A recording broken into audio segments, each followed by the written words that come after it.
This is a 𝗦𝗵cie𝘄 original production.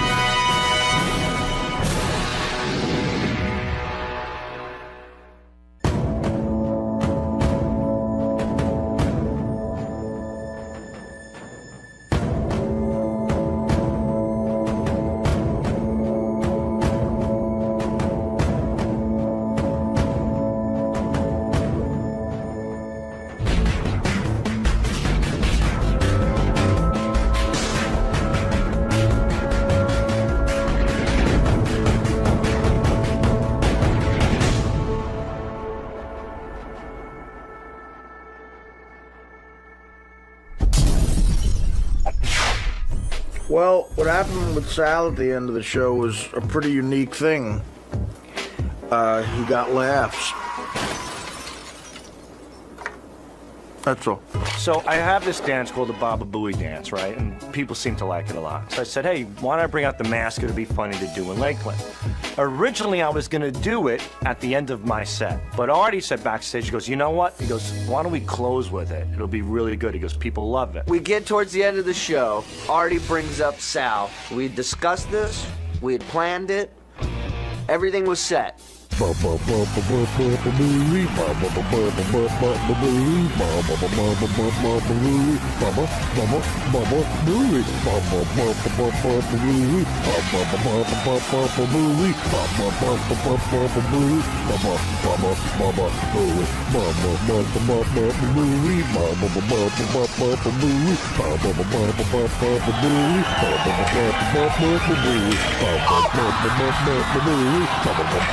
Is he alright, Sal? You alright? Sal, are you okay? That wasn't in the act, man. Sal the stockbroker just died for your entertainment,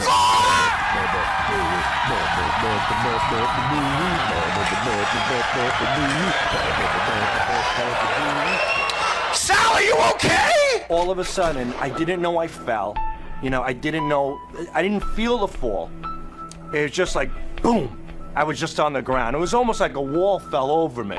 And I just remember doing the dance, and then within seconds, this huge amount of pain just shot through my head. Not my arm or my ribs, just through my head, like I got hit in the head with a fucking Cadillac. And I'm on the ground, I don't know what happened. I'm like, what the fuck? And at that moment, I realized I fell off the stage. Honestly, man, you all right?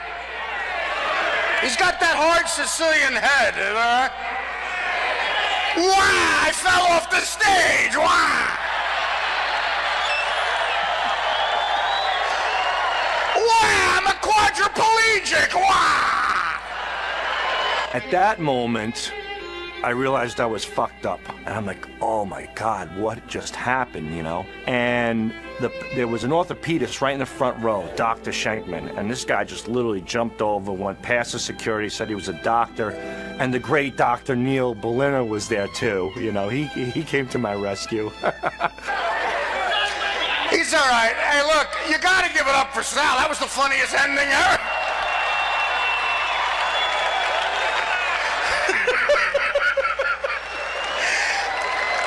I'd have paid $100 to watch that.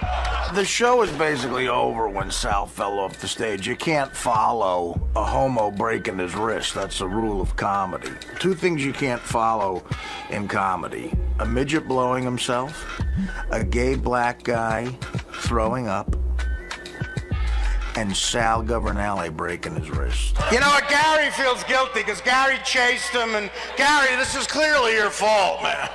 I did not push Sal off the stage. I think anybody who watches the tape knows that. I did get close to him. Sal and I had worked out this bit in advance. What he wanted to do originally was, at the end of my set, I was gonna go, Baba Booey, everybody, and then they were gonna play Booey Gold Digger. Sal was gonna come out dancing behind me. I was gonna see him and wrestle him to the ground. But Artie's like, no, I don't want none of that shit. Let's do that at the end of the show. So when it got to be the end of the show, I almost forgot that we were supposed to do it. And then I heard the music, and I saw Sal up on stage doing the wacky dancing, and I was like, oh yeah, I'm supposed to go wrestle him to the ground and fuck with him. And I start to walk out, and I get right by, I was just about to grab him when he went off the stage. You know who's happy as hell? Richard. No more phony phone calls from Sal. Just him now. He broke his arm? He broke his wrist? He broke his wrist. Wow, I broke my wrist. Wow. You know what? Dane Cook fans would be sympathetic, you motherfucker.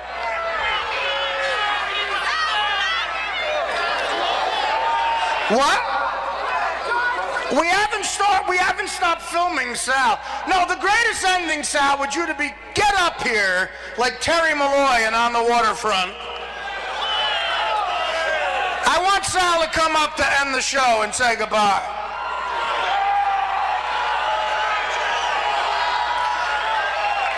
All right, Sal, are you gonna be a pussy or are you gonna come up and say goodbye? No, he can? Is he really that bad? Sal, you okay, buddy? Get up here and say goodnight to... Okay, he's gonna come up with a broken wrist and say goodnight. Guys, seriously, my name's Artie Lange. We love you motherfuckers. Get home safe. Here's Sal. Fire!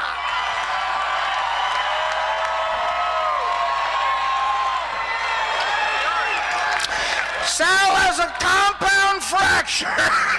Hey, seriously, Florida, I love you motherfuckers. Get home safe. I gotta cover Sal now that he's hurt, and I gotta cover everything. So we start, somebody said there was an office right outside the parking lot. So we start walking in one direction. Artie, he broke his wrist. I don't care. I got a surgeon. I don't want anybody. Where are you gonna go? Is there a hospital? We have an orthopedic surgeon. Well, don't take my car, because I'm not gonna be able to get back to the hotel. I love this guy. He just fucking made the show. We were bombing until he fell off the fucking roof. Go to one of the security guys. I think Sal should put this in his act. All right, I gotta go to the hospital. Yeah, go look. Get some Vicodin. Yeah, I will. Get some Vicodin. I'm on Route 350. So now we backtrack to the other side of the parking lot, all the way to one of the guy's cars, and we get in the car and we waited for there was an actual doctor that was at the performance that worked at the hospital, which was a couple miles away from the venue. Where's the doctor? Where's the doctor? Right here. Just stop moving. Relax. Sal, okay, I'm not moving. And we got an orthopod for you. Don't worry. I need to bring this window down. Thank you. There it is, right. Look at my eye. I'm fine. Oh yeah, you gotta shine it. I need to numb it up if he's gonna replace it, or you gotta put a cast on or something. Let's put a cast on it. Get me out of here. Thanks, Tim. You didn't have to come, man. I want you to have a good time. You didn't have to come, Tim. Just relax. That's what you get for taking my fucking hair off. Thank you.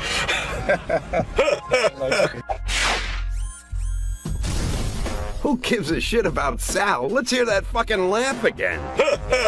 Holy shit, that's funny. So here's what happened to me. I ended up shattering my radius bone in 4 spots. And I also chipped my ulna bone. I fractured a rib, I bruised 3 others, and I ended up heavily bruising my pelvis. Also now, for some reason, I always wake up every morning like with these knots in my back, and I have some neck pain and stuff. You know, like when an old person falls down, they usually die a month later. I can definitely see that happening. Like if I was 60 or whatever, I don't think I'd be here right now. I mean, because it was just really rough. Every day's been tough. What's going on, Sal? Did you tell your family about this? You told your family? You told your wife? I call my wife up and I tell her everything happens. And the first thing that comes out of her mouth is, "Were you drinking?"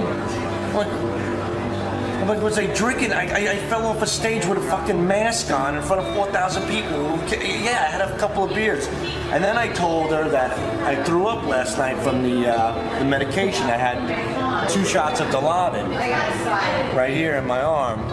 They injected me with Dilaudid. So when I got back to the hotel, imagine this last night, 4 o'clock in the morning, and you're throwing your brains up from the hotel bed. So she goes, "You sure it wasn't a stomach bug? Because we got kids here. Maybe you want to stay an extra day."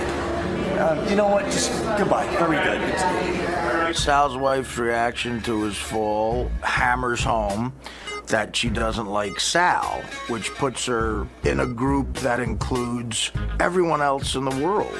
You know, I came home. I've been home for 2 weeks now, close to 3 weeks, and I said to my wife, not even a hand job?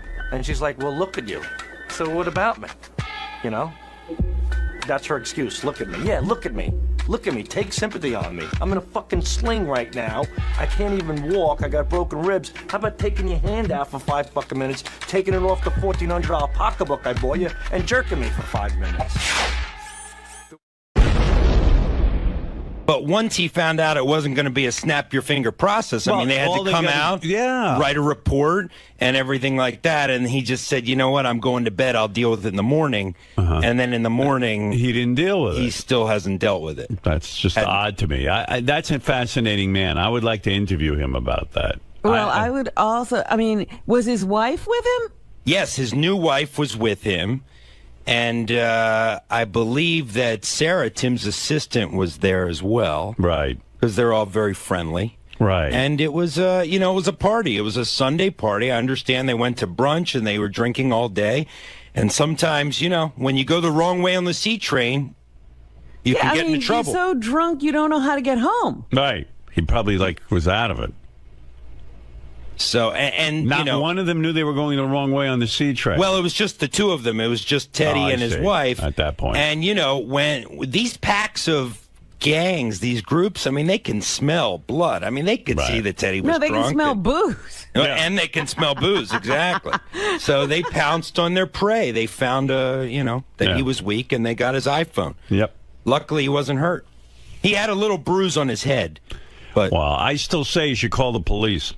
He could easily get his phone back. Yeah. And the imbeciles who took the phone. Well, the longer he waits, the more ridiculous it is.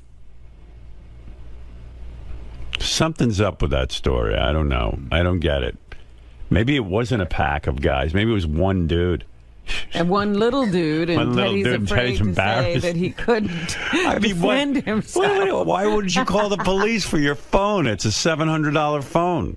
Teddy says he actually ran after the guys after they took his phone. Yeah. He ran after them, and one of the guys said, dude, just go home. Right. Almost like, you know, right. Don't, well, what are you doing? Advice. Yeah, you're going to get your ass kicked. Yeah, the thugs were giving Teddy advice in his inebriated They felt state. bad for him. Yeah, Right. yeah. I think they felt so bad for him, that's why they didn't take his wallet or his watch.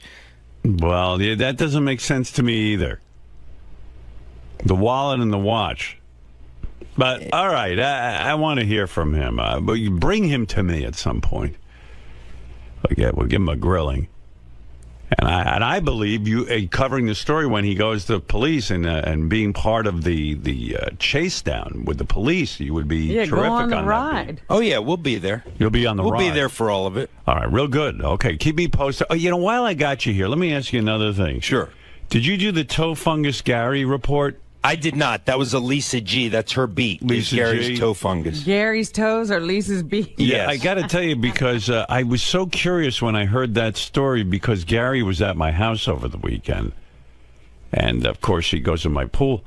And I noticed his toes looked absolutely horrible. He's got his fungus back? He had laser treatment. I thought he had gotten rid of it, and it was like one of the toenails was like almost sticking up like in a weird way and looked rotting. But on the report it said that he put on some sort of cover-up thing that makes his toes look normal, but they look nothing like normal. What is he putting on his toes? There's some sort of medicine, and the medicine is administered by a thing you put over the nail, and when you put it on the nail, it makes your toe look normal. Why doesn't he get rid of this fungus? When you were at my house, was that before you put this new cover up on your nail? That is true. There's before. Oh, man. But I never saw anything nastier or gnarlier than that toe. I think it's funny because they probably were. I've been at your house 3-4 summers in a row. This is the healthiest I've ever been. It's only the one toe. And but oh my God, Gary, that toe has some fucking look. I mean, it is. You cannot. What does it look like? It looks like, to me, I looked quickly because I didn't want to bum out. We were having a good time, and I didn't want to concentrate. But the whole time Gary's in my pool, I'm like, I hope that shit doesn't spread to me. It doesn't. You know, Mary and I had a long discussion. Mary's like, you've had this for like 7 years now, right? And she's like, we used to same shower and everything. And, you know, I don't think, I mean, it can spread that way, but I think I got it from I don't know, like sweat in the socks or running. That's what the podiatrist said. No, but, it's unbearable to look at. And Gary's toe, it's the big toe. I don't know which foot it's on. Both. The big. So it's the one toe on each foot? That's right. I looked at one and I went, oh, I looked away. And then, because I was talking to Gary, we had a good time. Right, Gary? And the big toe, and then it looks almost like the nail is lifting off the foot and it's sticking almost straight up in the air. It's weird. Yeah, I think you must have glanced and seen that, but that's not what it looks like. What does it look like? It's just discolored. You want to show? No, but doesn't it stick? It's no, like it's not. It's not super thick. No, it's not any longer. You know, I keep them trimmed. It's not any longer. It's not sticking up. It's just not colored. Bubbly. Should we see it? Well, like, now you would know because now it's been. I had this weird process where it's cosmetically covered up. It's cosmetically covered up, but the cosmetic stuff that they use also has medicine in it that's treating it. Oh. I mean, could you imagine what this is? They've been treating this thing for years. It can't be killed. I've had friends who have had this I've had friends who have had it for 10, 15 years. It won't stop. I've had the laser treatment 3 times, which got rid of everything but the one toe. But the one toe. Why is this toe so... I don't know, Robin. You're a nurse. Tell me. It's a mess. You never saw anything like it. And you're saying it looks normal now with this thing on it? It looks more normal. In other words, if you stared at it, you could tell that there's something going on. But if you glanced at it... I guarantee you Gary's nail is thicker than a normal nail. It's bubbly, like almost like it's... Well, you can't tell now it's covered. But you think the cover is good? I bet you the cover's bad. Remember he thought his teeth looked good? His teeth used to be good, and they were terrible. I mean, my God. It's not bubbly. It's just discolored. It's yellow. I think it's more than discolored. I think it looks... rotting. I will tell you that they were in the best shape they've ever been in. I hear that. But the one But I'm saying you've seen them 3 years in a row and you didn't seem to notice. I understand. I noticed. Don't worry. Notice like this. But this one, this looked scared you. This looked like from Mars. This isn't even the worst. This isn't even the worst case I've ever seen. Like mine are mild compared to others. First of all, the bottom of each of the toe is healthy. It's just the top part. It's like half the nail. By the way, why can I have a discussion with you about this, but Ronnie can't have a discussion about anything? I don't know. I just find Ronnie... He's such a good guy, but he's there's something in the way he grew up or something. He's immediately combative. I think he must have been picked on or something. And you know what I was thinking yesterday, too, that he doesn't understand the term defensive because every time you say, Ronnie, why are you being so defensive? He goes, I'm not defensive. I said good morning to him out there, and he grunted. Right. He grunted like a Neanderthal or something. Yeah. I mean... He's very upset. You can't even say good morning to the guy anymore. Nah, he was. I got to tell you, yesterday we spoke to him on the wrap-up show. Yeah. John and I got off the wrap-up show. It was the first time where John and I always sort of recap, right? And we were like, I think we felt sorry for him. He seemed very defeated. He's a confused guy, and he seemed very upset, and he seemed really shaken in a sad kind of way. Really? He thinks everyone's out to get him, but he's paranoid. His button is when anybody says anything about his lifestyle, like when Scott DePace questioned the going out with strippers, when the psychology guy questioned the swinger lifestyle, that's his Achilles heel. When anybody questions the way he's decided to live his life, that seems like he just explodes. And he Howard, goes nuts, yeah. and at dinner last night, Lucas was here for the wrap-up show yesterday, so he saw a lot of what went on with Ronnie. Right. And at dinner last night, Lucas was really upset in the sense that he doesn't know the show, so what he got was that there was a guy that came to the wrap-up show, Ronnie, who he's met before, who seemed very sad, who seemed like he was going to quit his job because he was so upset about the way you talk about him. And Lucas was like, is Ronnie going to leave? Is he going to quit? Because he just seemed so upset, and it was very upsetting to him. So Ronnie upset Lucas. Well, not on purpose. Go. You upset Lucas. I didn't do that. What? Well, say hello to you. What? What do I have? Who are you to me? I don't have to fucking say hello to you in the morning. I didn't say you have to say hello. Well, I see you out there, and I say good morning. And I said, yeah. And a normal person can just say good morning like everybody else out there. Fucking open your ears. You did grunt. I said, yeah. You were down tweeting. I don't have to fucking talk to you. Who the fuck are you? Put your goddamn jacket on. You don't have to talk to me. You're right. What you jacking on? Were you really bummed out on the wrap-up show, or were you dude, just you know what?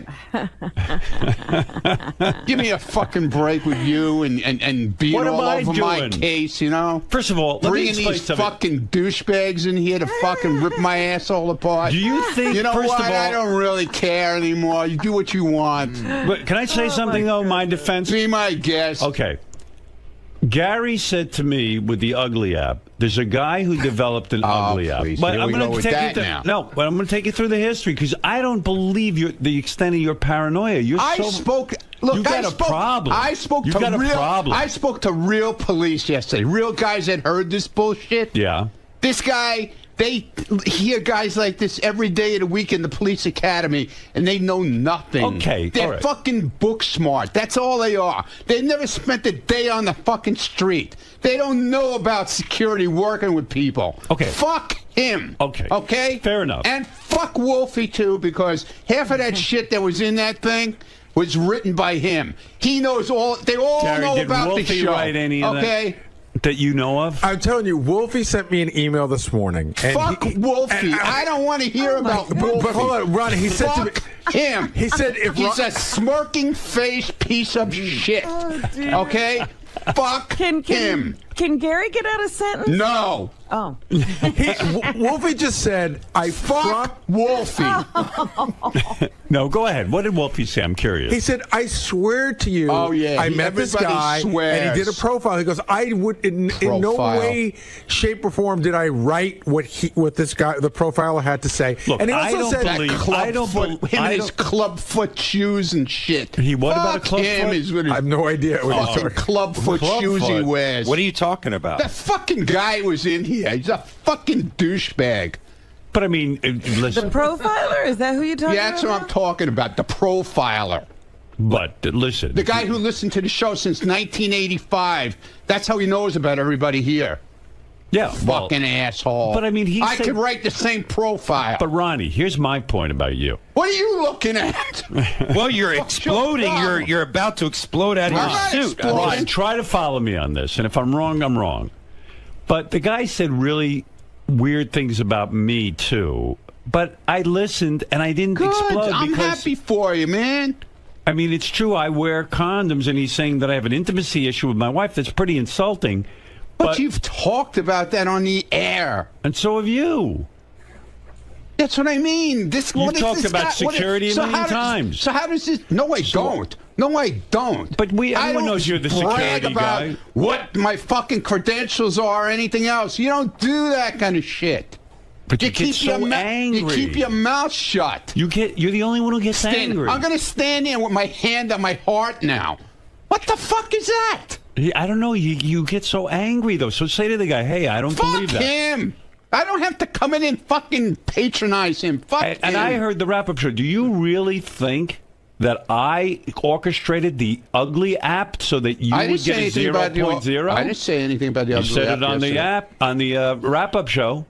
You said in the wrap-up show that you thought that, not that Howard orchestrated, but that it was orchestrated against you. I said that a long time ago.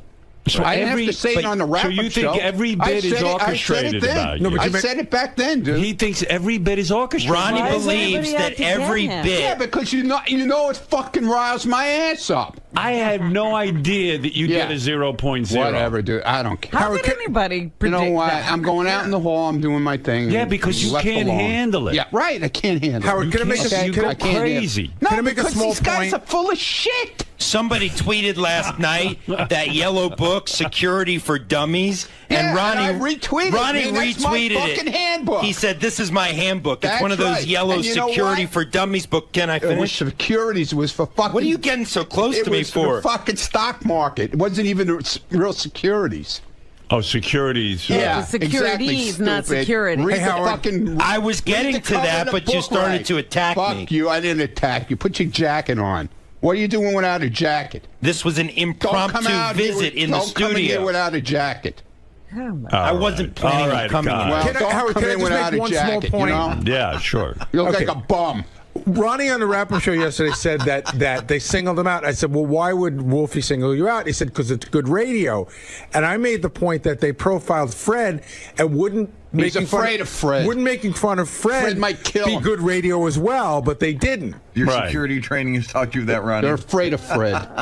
And then he's got an explanation. Well, I mean, you had a meltdown on the wrap-up show. I had no idea. I didn't have a meltdown. You sounded like Lucas. I didn't have any fucking meltdown. You scared Lucas. No, I didn't scare Lucas. You scared small children. I wasn't even yelling. Something's going on because the past week you've been. Yesterday I asked you about your new. I asked you about your new car and you jumped down my throat. Oh, it's not your business. He has some kind of new pace car, all painted up. It's not that your my fucking sources business. told me. My sources told me.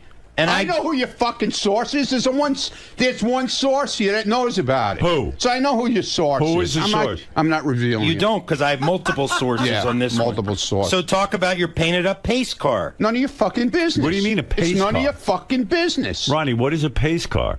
You mean like None at of a your track? fucking business, dude. You're talking about a pace car that keeps at the track? You have a That pace starts the car? race? Don't worry about what I have. Wow. I'm not talking What about do you it. know about We this? break news. This is what I'm telling you, What Howard. is it? You don't even know what it is.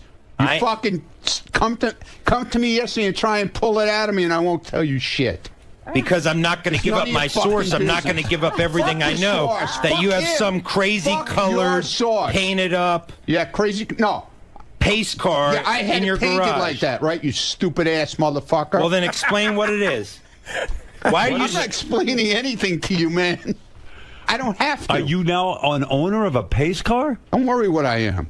What do you mean? I'm asking you as I'm a not friend. telling you. I'll tell you off the air. I don't have to tell you anything on the air anymore. Wow. Wow. And then you threatened me yesterday with the block party. Oh, you want to be part of the show? Well, you want your block party? Is that Then a you better- threat? Then you better talk. Is that a threat? Yeah. 'cause No, you- I never you're said that. basically Did I telling say me that, Gary? If I'm not part of the if I don't... No, I never if I'm not told you. sa- Oh, Again, yes, you you're did. paranoid. Yeah, I I'm said paranoid. to you, if like you tell Lisa G, you want to be part of the show, and then sometimes you don't want to be part of the I'm show. part of the show Either all the you're time. in or Don't you're fucking out. tell me that, But man. you can't talk I've to taken you. more shit around No this one can fucking talk to place. you anymore. Between me and Gary, we took more shit in this place than anybody else. Oh, Gary. Gary's takes more not shit. on your side. I don't Gary- care if Gary's on my side. I'm just I asked making, Gary about I'm his making, disgusting I'm making a toe. statement. I'm making a statement. I asked Gary about his disgusting toe. He doesn't freak out. I'm not freaking out. I don't have to tell You my are fucking freaking personal out. business. You're okay? freaking out. I'm not freaking Someone out. asked you about your car and you're Yeah, freaking out? because he's an idiot. What is it? Why is there? Why a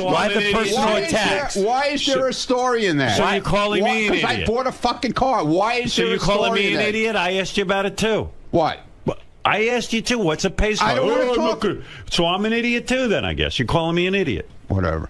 Thanks. Nice. Called me an idiot. Yeah, I mean, these personal attacks Idiot. are really Look, unwarranted. The things you fucking called me over the past fucking I haven't 2 said years. anything. Oh, please. You put me down like I'm a fucking piece of shit on the street. Yesterday I didn't put always you down put for a me minute. down, man. You love it. When you did I love put- doing it. Name something where I put you down.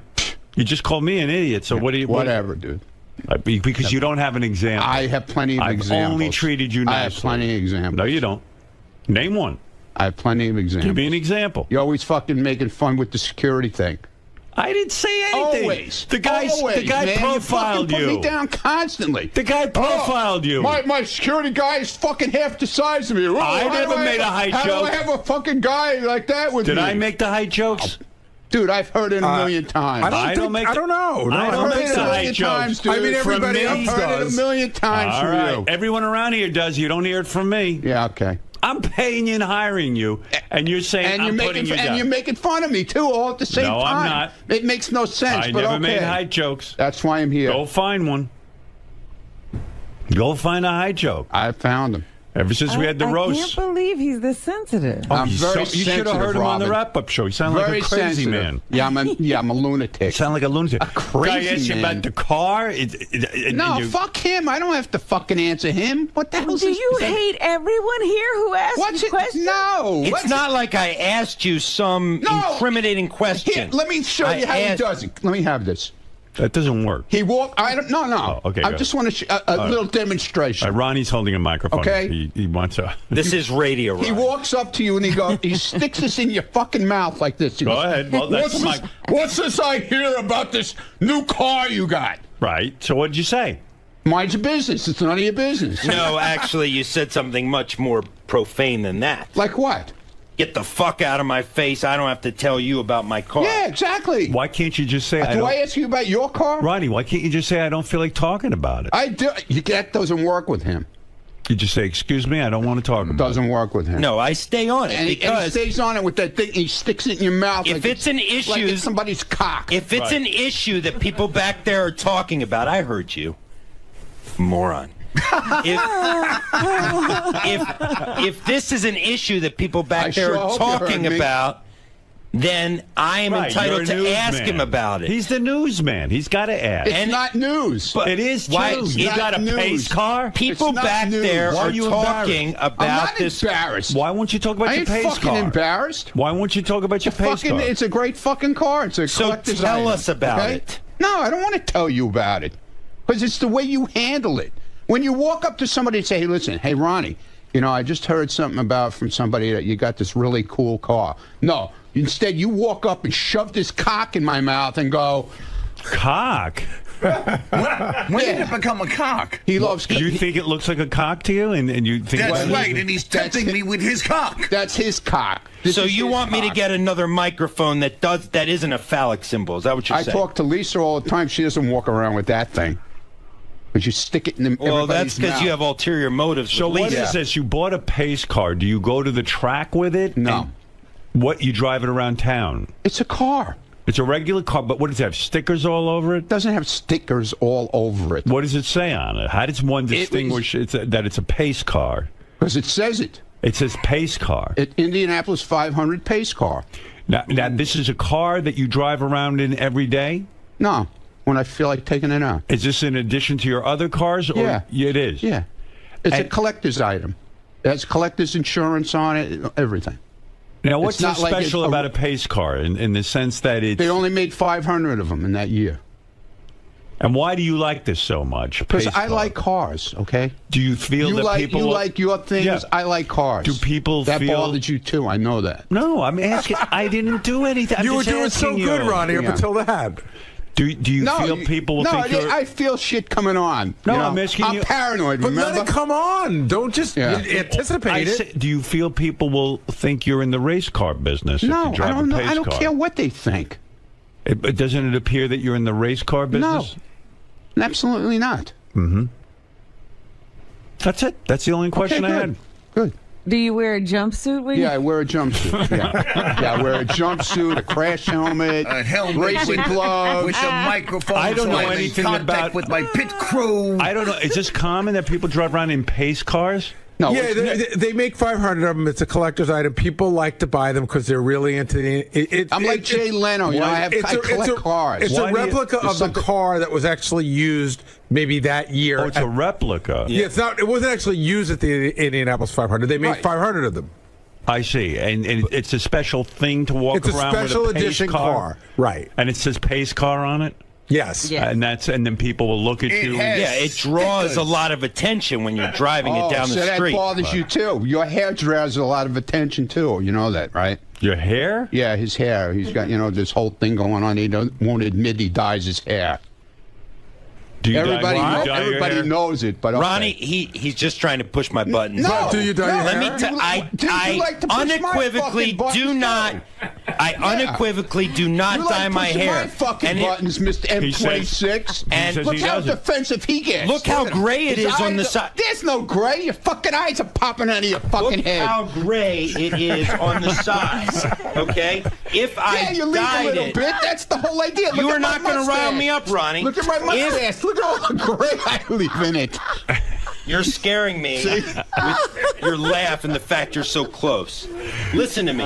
If I use the product that you claim I use... You don't like that I'm close? How about when you stick that black thing in my mouth, huh? Excuse me?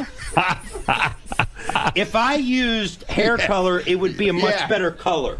No. It is gray on the side. No, you try to make it more natural looking, but, you're not doing a good job. I swear, you're not doing on my child, I don't dye my hair. Well, there you go. So there you go, Ronald. Are we done? No.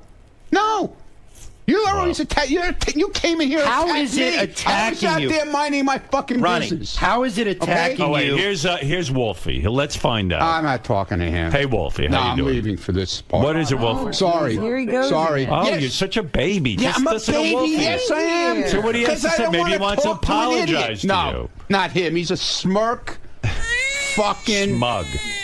Yeah, smirky, smug bastard. Eccentric to think Yes. that I spend any of my time. Yes, you do. Yes, you do. Because Wolfie's you point want, is, Wolfie, no one's... you want to be so part of this show, Wolfie. I know you would do anything to get your airtime. That's why you brought the fucking guy in here yesterday. Why did you listen to Wolfie? I don't want to listen to him. I'm going to talk right over him. Why? I really don't give a Quiet shit down. about Wolfie. I give no shit about Wolfie.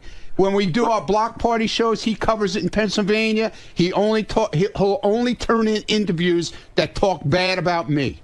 That's fuck you, Wolfie. Wolfie, go and fuck yourself, man. I don't give a shit what you say. I don't care what you say, Wolfie. I really don't care. Did you write what the profiler said? He doesn't have to. Everybody knows what he fucking said. Wait a second. It's airtime. It's been talked about on the air. Can I ask him a question? No. I can't ask him a question. No, it's a fucking waste of time, man. Well, everything that guy said yesterday, okay? Everybody's talked about on the air. Right from KC being whatever he was. You don't think he was right about Casey? That's what I mean. Everybody knew that. Right. He wasn't saying anything. And we talked about it on the air. That crazy. You are a paranoid baby, Yeah, yeah, we said that yesterday too, Wolfie, okay? You just so want to be here so bad, you know? I understand it now. I understand it, Wolfie. Wolfie, it's fine. I'm glad you got in here yesterday. I'm very happy for you. Wolfie. But you know what? You're not here every day, and I know you're going to cry about that. So Wolfie. It's fine. I don't need to be there. Oh, you do need to be here. You need to be here in the worst way, because I know you beg for a job here. I know you beg for a job. You beg for a job here, Wolfie. You beg for it. Ronnie, you beg for it, dude. He won't let Wolfie talk. No. What is that? Is that your thing? You I filibuster? filibuster. You talk over everyone? Is that your thing? What? So yeah, it's okay for him to fucking It shows walk you're all insecure. over me. Well, I am insecure. Well, let's hear what he's got to say. I don't want to hear what he's got to say. I don't care. That's the whole thing. I care. Well, good. Then you can listen to it. I don't have to listen to it. Why do I have to stand in and listen to something I don't want to listen to? Why?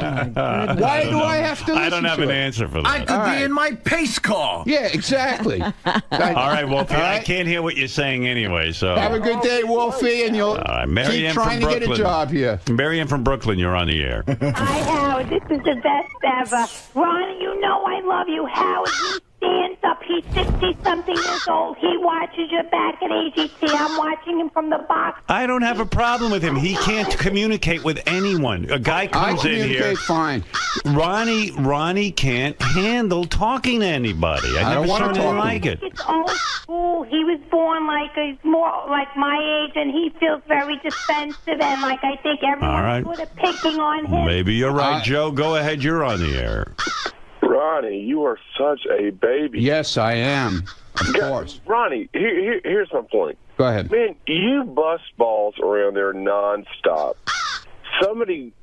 Wait a minute. I bust balls around here? Yeah. How do I bust balls around here? You're constantly joking with people and playing around. There you go. Yeah. Joking. There you go. No, joking. you walk up to people, you tell them to fuck off, and then you say you're joking. But the people don't know you're joking. Oh, they don't. Please. They know me long enough. You bust balls. Yeah, okay. Everybody busts balls around here. Well, everybody. So you should take it a little bit. And I don't think that guy yesterday was busting your balls. I take it from the people around here. I don't have to take it from outside people, dude. I take it from you. I take it from everybody here. Nobody gets their balls Is this busted. a case that you can you can dish it out, but you can't take it? No, that's bullshit. I take it. You can't tell me I don't take it. All right, let's go to Clayton. That's horseshit. Clayton, what do you have to say? You don't take it gracefully. No, maybe I don't, but I take it. You got to calm down. You're going to have a fucking heart attack. Yeah, no, Clayton, I'm going to blow another eyeball. Yeah. You know? Yeah, well, now I see why your eyeballs are blowing out of your head. Clayton, go Exactly. ahead. Hey, Ronnie, you got the 82 Vet or you got the Buick Grand National? Neither one, dude. It's the Come on now. Neither one. I'm serious. It looks like a Corvette to me, the one I Well, just that saw. one Yeah, it he is says he doesn't I'm saying have. it's a Corvette, Ronnie, but it's not 82. Oh, it's Ronnie, a Corvette. I'm sticking up, Ronnie. I'm sticking up for you. It's a And very it's not. sharp car. By the way, it's very, not. very sharp. It's car. not 82 pace car. It's a 78 pace car. The car. Wow. Okay, man. That's a seven. No, not mine. But I'm just saying the pace car he's talking about is not an Okay, I 82. don't- It's a 78. Silver and black two-tone. Ronnie, There are you you go, upset with the source for telling Thanks, John Howard. Lieberman about your car? You know what? It's part of the deal around here. I know. think you I know- know you know who who it it is. is? I know. I definitely know who it is. Who is it? I'm not saying. Who do you think it is? I definitely know who it is. Who do you, I'm wondering, is it Richie I didn't. Say, I'm not saying Wilson? anything. I just said I definitely know who it is. Richie Wilson. I didn't say anything. I'm asking you, who's the source? So you don't Why? know. Because you would identify. Okay, I don't know. Okay. I don't. It was not me. Was not Richie? Did not say a word. I didn't say it was Richie. It was Did I say multiple Richie? sources anyway. I didn't say it was Richie. It was multiple sources anyway. Who are you Good suspecting? for you. I'm not. Why are you not telling me that? I don't care. I care. I don't care. Who do you suspect? I don't suspect anyone. So maybe you don't really know. I don't really know. You're right. I don't. I don't know. You don't know? I don't know. Don't know. Wow. Boy, oh boy, you worked up. Yeah, I'm worked up. I mean, I've never seen you this worked up. Yeah, well. I mean, it's unbelievable. And the things you said about me it were fucking terrible. bothers me when a fucking retard comes in here with club feet and fucking tries to rip my fucking ass apart about the job I do. He knows nothing about the job I do and how I handle people, really handle people when we're in a situation. So he can go fuck himself. Do you think... He never handled a situation in his life. Here's a note I just got. Ronnie talked about the pace car at his last party, and John Lieberman was there. So what party? Who needed a source? I don't know. I actually don't remember hearing about it maybe I there. did talk about it that day. Whatever. That's what I'm saying. He's my source. Let me see. What Let is me that? see if that's the right picture, Is Gary. that Ronnie's pace car? Let me Is that see it. Is that your pace car? Let me see it. Pace car. Absolutely not. Absolutely not. Absolutely not. Nope. Can you imagine him driving around in his pace car? How often do you do that? I'd like to see that. When the sun shines. Yeah, when it's a nice day, you take it Doesn't come out out. in the rain or it'll never come out in the rain or the snow. Do you drive it at high speeds? No, absolutely not. When do you? How fast can your pace car go? Must be able to go very quick. It's a Corvette. It goes as fast as a Corvette goes. What's the top speed it can go? I have no idea. I never tried it. Have you used it on any bridges and tunnels in the city? What? Have you driven it into why, any you're gonna go look tunnels? at cameras? Yeah. No. No, I haven't. No, I haven't. Because I never even... It came from Kentucky and it came on a truck. So I've never brought it across a bridge yet. Okay? Was it delivered to your home? Why is that? Well, look at you. Your fucking eyes are popping out of your head. Why is that so interesting to you? Was it delivered to my home? No, it was somebody dropped it in the middle of the street somewhere and left it there. And they called me and said, "Oh, your car is in the middle of the street. Go get it." What is wrong with you? I'm a reporter. I do details. Howard 100 Yeah. News. Well, then why don't you work on your details? He does. Because obviously, Ron, you're not he working does on Howard, your details. He does Howard but 100 he's not News. working on his details. He because is. He's asking you. If he had a story, he should have came in here with all the details, pictures, Well, he's asking everything. you. He's not a fucking reporter. Well, he's not gonna go to your Bring home and Steve spy. Langford back. He got fired from his job. You're telling he him needs a job. Bring him back, will you please? Oh, now you're trying to get me fired. Go pack your fucking bags. Now you're trying to get me fired. I told you that. I told you that. I'm going to get your bags packed. I don't for think you. it's your place to even suggest to fire me. You're not Right. my boss. That's right. Look how upset you are. You look like you're going to cry. What? Look at you. Look at you. You're all upset. You can't take because it? I don't want my reporting question. I don't want my reporting question. Oh my God! I don't. Did I not have a story? No, you have no story. It is a story. You don't have a pace car. You have no details. You don't even know what fucking color it is. Why do I need to know what color it is? You don't want him spying on you. Because you're going around there. Is it orange?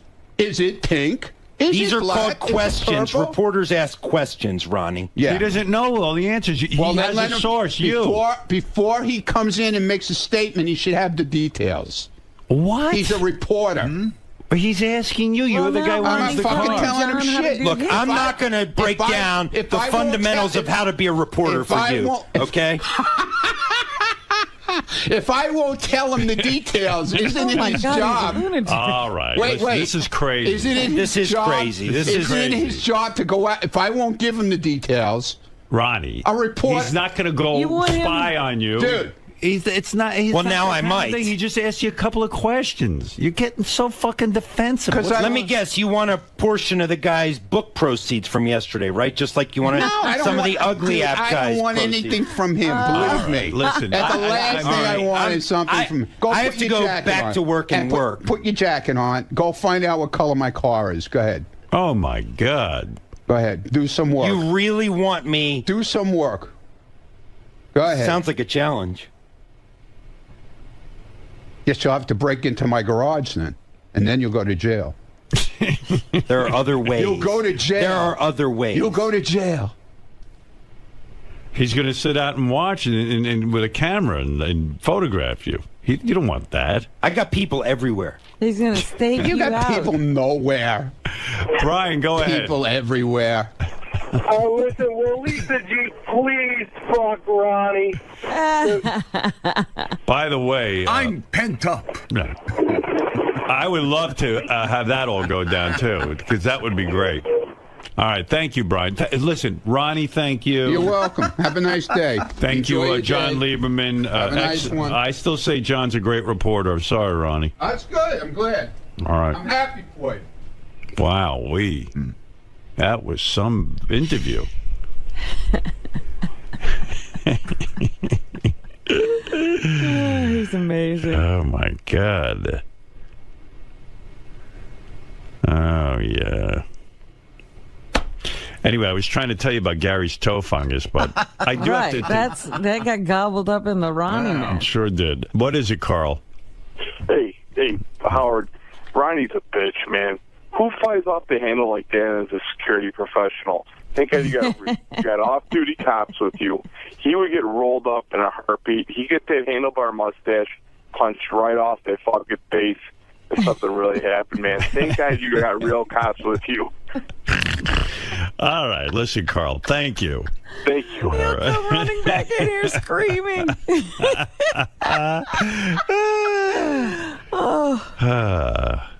What is it, Gary?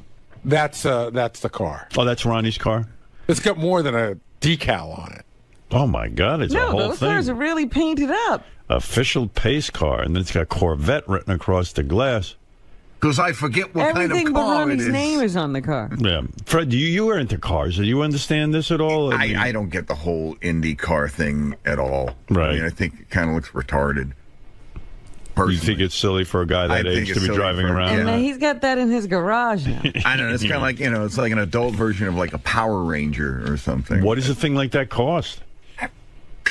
Is that an expensive? It's funny. It is because they probably get you when it comes out. I don't know the collectability on those cars, to be perfectly frank with you, but some of them don't necessarily go for any more than a regular. I think there's collectability because it's 1 of 500. So if you can find someone who's interested in it, then they probably Right, it has to be the same kind of. But the only thing I think that makes it interest distinctive that Ronnie has. are the decals. Yeah, but I wouldn't want to drive around with stuff written all over my car. But I don't even want to have like a vanity plate. Right. But And he the likes whole that. thing is when you drive around in a car like that, everybody's looking at it, wondering what it is. Well, also, you're driving around and people are assuming you're something tied in with the race car community, Well, right? sometimes you don't even, because I always see, guys with race cars on a flatbed as they're coming to and from races, and everybody on the road is looking at the car. Right. Well, Ronnie will be driving this thing, so everybody will be looking at Ronnie. That's and what won't he they wants. assume he's a race car driver of some kind? Well, when you look at him, you're... I'm racing in the HOV You're sure lane. that's not the case. Right. No, but I mean, it's sort of like if I... It assumes involvement. It's like if I wore a David Letterman jacket. You would think that I worked on the David Letterman show, right? Right, but and then like people would walk up and go, "Oh, what do you do on the David Letterman show?" I go, "I don't do that. I like the jacket." That's a perfect example because you could buy those in the gift shop next to Letterman. Right. Right, but I don't think Tony Stewart is driving around in a pace car. That's what I mean. Probably like that would be like me driving around in a I don't know, a milk truck. Yeah, I mean, yeah. Are you a milkman? You're a milkman, aren't you? I just worship milkmen. Your information. Yeah. I am like a brony with a Corvette. Is that the car? For your information, okay? Is this the car? Tony Stewart owns a bunch of cars like that. He does? He He collects doesn't them. drive around in them. Yes, he does. But he's a race driver. But he belongs in one of those. Yeah. That's what he does for a living. He What do tells you have to you do? that, Ronnie.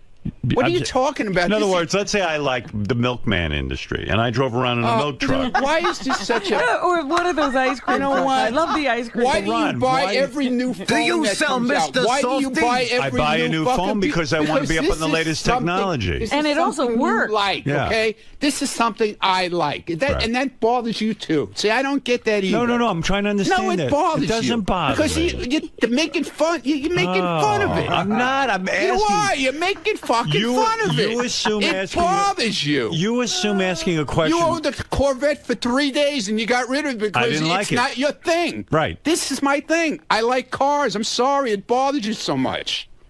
All right. Fair enough. Thank you, sir. We You can't have a conversation with him. Yeah, because it's unfair, dude. It's unfair to talk to you. I could do this all You day. attack my I know, character. he's so You attack my height. You attack my job, and now you attack my car. You've gone too far. You know what it reminds me of? You know, Amish wears cowboy outfits, but he's not a cowboy. Right. But he likes it. He walks but it's- around in that duster, and you expect him to pull a 6-gun on you. Yeah, you think it's like Clint Eastwood from a spaghetti western, and like Amish walks around in that Cowboy hat. get up, and you go, well, like if you didn't know who he was, you'd say, oh, sir, what ranch do you work on, and you know, what rodeo do you ride? Right, for? right. Yeah. Are you a rodeo rider? Are you with the rodeo? You know, you would, and he'd go, nah, what are you talking about? Don't say that to me. I just walk around like this. Right. And Ronnie walks around like a race car driver. All right, listen, I'd love Ronnie. Sometimes I put on a dress and pretend to be Danica Patrick. Ron. Yeah. Why react this way to stories? I mean, you're only perpetuating the story. You're only keeping Scott's it trying going. to figure out my car. Forget it. You figured it out, he says. Yeah, what is it? 95. Well, anything's possible. Fair enough. Ron. Yeah. Why keep a story moving like this? Yeah, If now, see, Lieberman will run in there now because somebody else did the work for him. I don't give out any. Somebody else did the work for him now. He'll go in and say to Scott, could you print me out a picture of the 95 now? Yes. He did. Good. He came in Good. to me with it. Yeah, but I'm saying Lieberman didn't do that. That's his job to do. Not somebody who works in the office back here. Ronnie. Why act so closely guarded about the story? Why not just own up to it, give your information, and move on? I mean, you know. Why how should things, Because you know how things work around here. You're making it. Business. You're making it worse. It's not his fucking business. You're making it worse, I have Ron. people out here. Get the fuck out of here. I have a job to do. John, why do you think this has set him off so much? I mean, what's going on with Ronnie? Ronnie has been irked lately about a number of things. I think the psychological profile yesterday, whenever anybody pokes at his lifestyle or how he chooses to live his life, he goes off. And then whatever comes subsequent to that, he then goes off. So I happen to be in the wrong place at the wrong time when I asked him about the car yesterday. And a reporter's job is to probe. We ask questions to find out the truth. So I knew, Ronnie confirmed that he got a pace car. I didn't know all the details, but I knew the way to get the details was to bring it up on the air with Howard. And look, now we have the details. We have the year, we have the make, you know, so Ronnie is just angry. I mean, that's no breaking news. All right, Robin, it's time to hear from John Hein. Johnny boy, come on in, pal, and tell us what's going to be on the wrap-up show. Wrap-up show has been on fire. Lest anyone think it's been not on fire, you're wrong, because yesterday's show with it is Ronnie Mund going at it. It was unbelievable yesterday. Yeah. What are you going to be talking about today? You think that something is up with Teddy Microphone getting mugged and losing his iPhone. It's just weird that he doesn't call the cops and get his phone back. Where is that fucking guy? Yeah, he's here now. He's here. Explain that. Teddy, come here, just real quick. I don't want to spend all morning on it, but I wouldn't mind an explanation. I started out at 6 o'clock in the morning with this. Teddy. I did go. I went yesterday. Oh, you went to the police, but why would you wait? I mean, well, no. I couldn't go that night. Is your drinking out of control? No, what? Do you and it's average. Do you and your wife get just fucking slammed? Well, everybody gets pretty slammed in our circle. How many drinks did you have? I don't know, like umpteen. Are you that umpteen? Are you that fucking bummed out about your life? No, not at all. We're having fun. We were with a huge group of people. It was just like super fun. I mean, it's what you can't have fun without getting completely fucked up. Yes, of course, of course. Let me tell you something. I've cut my drinking back almost to the point. I don't drink almost. I know. I barely drink. Well, I mean, I might have one drink a week. I know. I know. Tell you, look at me. I'm having as much fun as I used to. Are you blacking out? I was browned out, I'd say. What does that mean? It's a little less than What's going on with you? I You're don't a young know. guy. You're that miserable? It was just a really fun time. I don't know. We had it was you a think party. That's fun to black out? Yeah, it's not fun to get on a subway afterwards, you know. But so you got going on the subway wrong way and everything. It's just crazy. I need to hear her. You say yes, a pack of hyenas. You say 7 guys. It was it was like National Geographic. They took your. What does that mean? Like, you know, the wounded wildebeest and like all the 8 hyenas are nipping at it. Like, so you were drunk. You were on the C train. Yeah. And with your wife, and they surrounded you, and they took your iPhone from you. Yeah, I mean, they were all nipping at me, and I was kind of fighting them off. And then one of them, as we were getting back on through the turnstile, one of them got his hand in, grabbed the phone, and he was at some point, you got to give up, because who knows what can happen. But I did go to the police yesterday. I mean, I called them that why wait night. 2 days? No, 1 day. One day. I followed the advice of the 911 operator. He's got an iPad. And on the iPad, it tracks where your iPhone is. He knows the exact location. The cop said to him, just you have to file a report, and we'll go get your phone. And you got to jump through their hoops. I mean, they don't. It's not like hoops. I mean, it's not like they got to just go kick down the door. Well, of course, because they got to make sure that you really own the iPhone. Yeah, they can't just you call them up. They just can't go get it. But for it's you. also a little minutia involved because it was at a train station, so now it falls under the Transit Bureau, and then it's this, and then this, and this. And I went to my local precinct, which is up here. All right. Do you have your iPhone back? No. What, you have an iPad. It tells you exactly where it is. It's still sitting in the same spot where it was. Where are the police on this? They are now investigating, but, you know. Well, investigating? Yeah. You mean detectives have been assigned and everything, yeah. And you gave them the location? Yeah, and they need to, in fact, come and collect my Metro card to double-check where I was when I swiped it and all that other stuff. They're By really that time, going deep. the phone's going to be gone. As soon as the battery dies on the phone, you can't track it anymore. Oh, for Christ's sake. Well, I mean, look, I got lucky. Well, look, Teddy wasted several days. He did, but I mean... 1 day, Rob, 1 day. It was Monday, yesterday afternoon. And the reason you didn't go to the cops right away because I called 911. It was like 10 o'clock at night, and it was Sunday night, and I just wanted it. Yeah, I was just like, I have to get up. You were wasted. The guy's like, you know, the 911 operator was very nice, but they said, oh, we'll have to send a car over to your house, and I figured it would take hours. All right, well, keep us posted. Look, I'm fine. It was like, you know, we're very lucky. No, we're I know blessed, you're fine. You know? I mean, but you should have your phone back. I'm a little sore here, but that's all right. What, they punch you in the head? I don't know. I don't know what happened. I don't know. Well, of course not. You were so wasted, you blacked out. Yeah, well, listen to me, See, my that friend. concerns me more than the phone.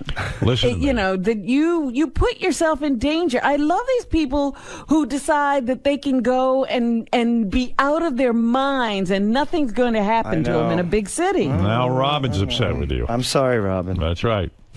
You probably sore from falling down when you were drunk. Yeah, he probably hit his own head. I know. That's why I didn't Hey, bring that didn't up. you recently bash Benji on the wrap-up show? No. Yeah. I heard it. What? Benji, you and Teddy having a hard time? No. I've always liked him. I just thought he was real Weasley about it because he bashes me on air and then he comes up and I bash him off air and then I can't come up on air. No, but then you come up to me off air and you said, "Hey, I just made that up because I want to get on air." So I didn't say that. I just said that's my. I'm like I have to. You know, I have nothing to say here right now. That's my angle. Well, you said you don't. You said you didn't really. No, feel but that like way. little things like the shoes. You know, like when you brought up his He's shoes wearing today. high Like heels, these little yeah. fucking things that just drive me crazy. Last year He with wants to be taller than his the girlfriend. wig, with the whole Rock of Ages Benji Well, thing. yeah, You know, that- seriously. He tries to draw a line. Eyeliner. But then again, I zoomed out and I stepped out and I said, wait a minute, I've only been here 6 years. There was the Benji who came in African garb. There was Right. the Benji who did this. So maybe that's his thing. And then I said, it's not my place to. And then I felt bad that I was just in a grumpy mood and it was, right. I don't know, pre-wedding stress. You've also and all been that critical stuff. of John. You've also No, but you've also been critical of John Hine. You feel he's too straight-laced for the John show. Hine? Yes, No. John Hine. Isn't that true? No. Yes, it is. No, not at all. Straight-laced. Too straight-laced. In other words, he should be a little He's looser. a straight guy, but no. I mean, I'm not. I don't think he should All be right. looser. You're not critical of him? No. The one thing I did say was when he got the fast food truck, I was like, the guy doesn't eat any condiments, but you know. Okay. All right, That was Teddy. everybody's criticism. Keep me posted on that phone. Yes, if and I we're- get the phone back, I'll let you know. But otherwise, Well, the new I'll- one's coming out in 6 weeks, so I'm eligible for So an maybe upgrade. you don't even need it. That's right. Yeah, you let those guys Oh have yeah, it. they can have it. All right, thank you. Later. Concerned about his drinking. Can you think you could stop drinking for 6 months? No. You can't. So you're an alcoholic. No. What? Are you an alcoholic? No, but That means you are. what do you mean 6 months? Why would I want to? Stop for 6 months because why What's do you in it need for me? Health, to show that you're not addicted. Not good enough. Maybe I don't know. I'm going to miss out on a lot of fun. Can you stop for a month? Do you I think could. you sure. could? Do it. But I won't. Show me. I can't. You're an You alcoholic. got to raise the stakes. You're an alcoholic. What do you mean? I mean, you're an alcoholic. No.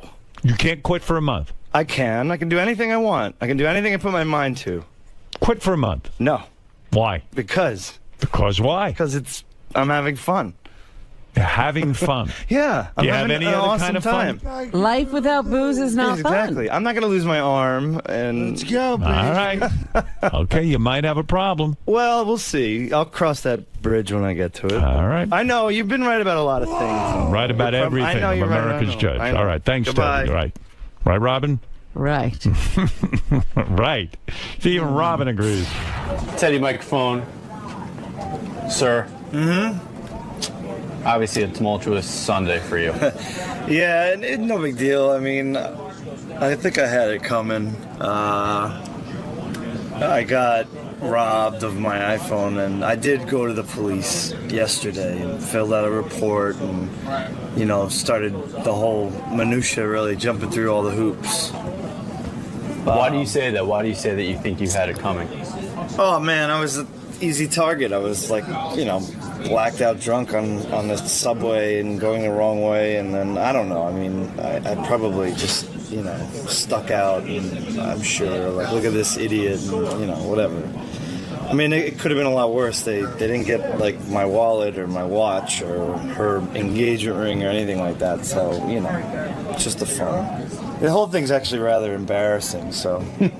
Well, I'm sorry to hear that it happened. It's all right, you know, I'm lucky. I consider we were both very lucky. None of us got hurt. None of us got robbed majorly. So, And they can't rob you of your spirit. that's Ted. right. They can't take what's in here. Later. Hey, look who's on the phone. Dale Yeager. You know who he is? Yeah, he's the guy who was here yesterday that Ronnie lost his mind over. to talk to him. Dale, what's up?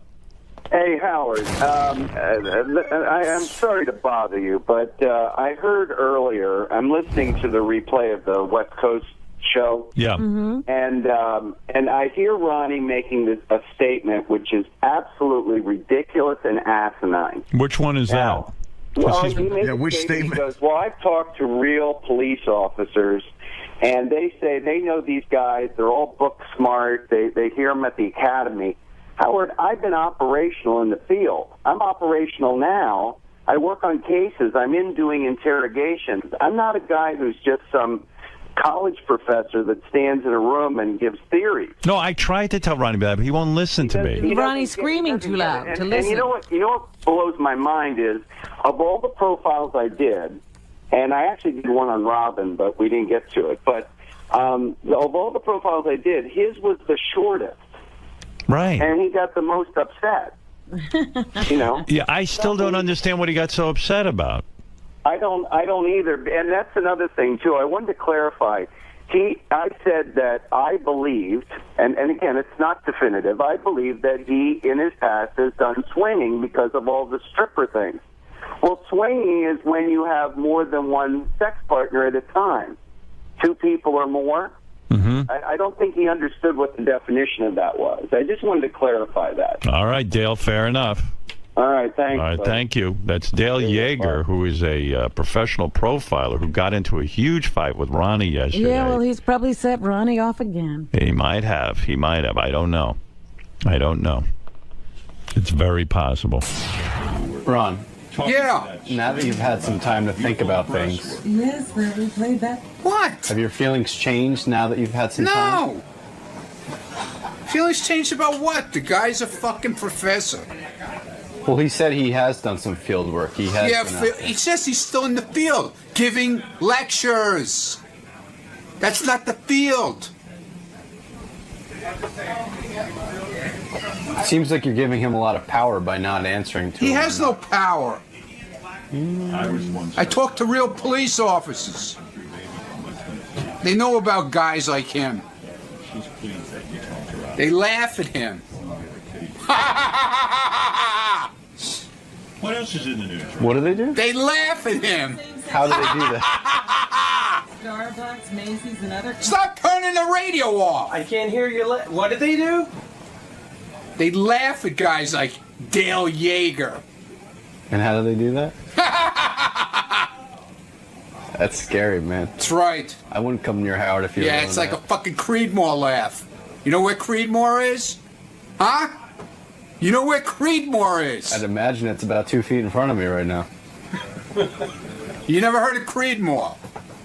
No, man. You heard of Creedmoor. I've heard of Creedmoor. You heard of Creedmoor. It's a mental institution. Yeah, I know Creedmoor. That's where Ronnie should be. So I was right. It was a couple feet in front of me. Yeah, that's where Ronnie should be. Locked up in it. I'd feel, speaking of security, I'd feel a whole lot safer if this interview ended. Good. End it. End it.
This is the best of the wrap-up show. A recap and behind-the-scenes look with John High and Gary 𝗏𝗏𝗏𝗏.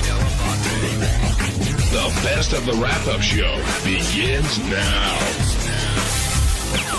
Hey, it's Gary 𝗏𝗏𝗏𝗏, Bubba Booey. On Tuesday's wrap-up show, there was a lot of Ronnie. First, Ronnie, it turns out, knows that Taylor Swift's fans are called Swifties. We don't know how he knows that. Then Captain Jenks called in and talked about the prank call he made involving Ronnie. And finally, Ronnie told us that he went to see the play Cinderella. Yes, a 60-plus-year-old man went to see the play Cinderella. Here's how it all went.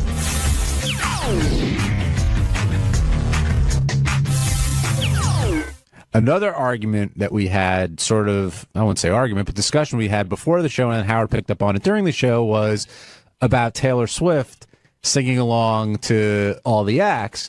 You know, some people felt that she was doing it for camera time. I'd asked JD, but he can't come down here right now. How come? What's he doing? He's in a meeting, but he does feel that way. I'm with as JD. Do you. And I and Steve both feel that she's a young girl who just likes music. I think that when you go to an event like that, where you're really the focus of attention, she's not just anybody going. Agreed. She's the focus of attention. Yes, you should go and have a good time. And there's a party that says, hey, I'm going to go do what I want and be who I am. But there's another party that knows that every little thing you do, the camera's picking up on. So I think that her singing every song is a move. It's a move to get on camera. I disagree. I think she's just singing along and she's enjoying the music and being a 23-year-old girl. Can we tell the audience that you, off the air, refer to her as Tay-Tay? On the air, I've said Tay-Tay many times. So you're in a whole other league. Look, just because I've seen her in concert 5 times. Have you seen her 5 times? 5 times. You know I'm going again, right? Are you? End of March. What city this time? It's local. Going to Newark. John's like, he's like the Grateful Dead. He's like a deadhead for Taylor Swift. What do they call them? What? Taylorheads? Do they have names? Taylorhead road groupies? Swifties. How do you know that? How do you know that, Ronnie? Don't worry about it. No, how do you know that? I'm smart. No, how do you know? I'm a goddamn genius. How do you know what Taylor Swift groupie is? I have 2 teenage daughters. What's your reason? Yeah, I have a teenage girlfriend. Is that why you know? Is Stephanie a big Tay-Tay fan? She likes her. Do you like her? Not particularly. No, not for you? No. Not your speed? She is cute. I got to say, she's a cute kid. Yeah, she's, well, whatever. She's very all-American looking. Yeah. And I don't think her music's bad. Some of it, not all of it. Steve Brandano agrees. I see him shaking. I think it's funny because you don't think her music is bad. I'll give you 10 other artists that like dance around her genre that you would probably hate. That's true. I like her older stuff, like Tim McGraw. But anyway, let's get Ronnie. I'm glad. I like her Greetings from Asbury Park album. I'm glad you're here. Are you really? Yes, I am. Because before getting into David Spade, I did want to ask you about that prank call that Jenks did because apparently you weren't a big fan of it. Not that it wasn't a big. I mean, he got upset because I didn't knock him on the news. I just said I was, I'm friends with a lot of cops. And it was a whole cop thing, and cops were getting shot and killed that day even, so, Was it not fun and not funny? It was, his stuff is funny, but you know what? He got all bent, He started knocking me on Twitter because I said, because I did the news story with Lieberman saying, that I wasn't too thrilled about it, but, I didn't say I hated it. Do you think Jenks did the wrong thing by doing it? He never does the wrong thing because he's always doing those phone calls. So, He's done a couple of calls I think he wish he could take back. Are you pissed at him? No, not at all. But he's pissed at me. Jenks, are you pissed at Ronnie? Jenks, you there, buddy? I'm not pissed at Ronnie. I was just bummed out that because I thought he would think it was cool. When I did the prank call, there was no reports of anybody being shot or injured. I did it before any of that stuff went down, and I didn't hear it till that night after this all went down and the cop was shot and then he died. He had already died. And Jackson, in all fairness, nobody had been shot or killed that day. He'd already killed 4 people. But the thing is I don't do this to make fun of a tragedy or to make fun of people being shot or injured. I do it to show that these people on the news, after 25 years, they still can't stop it. They still don't check their sources. And, I let it out that it was a prank call early on. I didn't keep everybody on about it.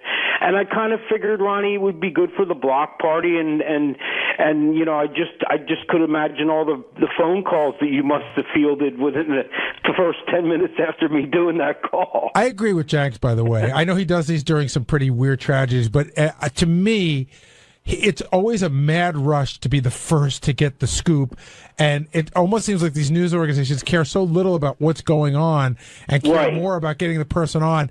And I agree, most of the time, 99% of the time, it's not a bad thing. You know, there's like one or two that he probably shouldn't have done. Well, Jenks proved that, I thought, with this call. Jenks, she would have talked to you all day.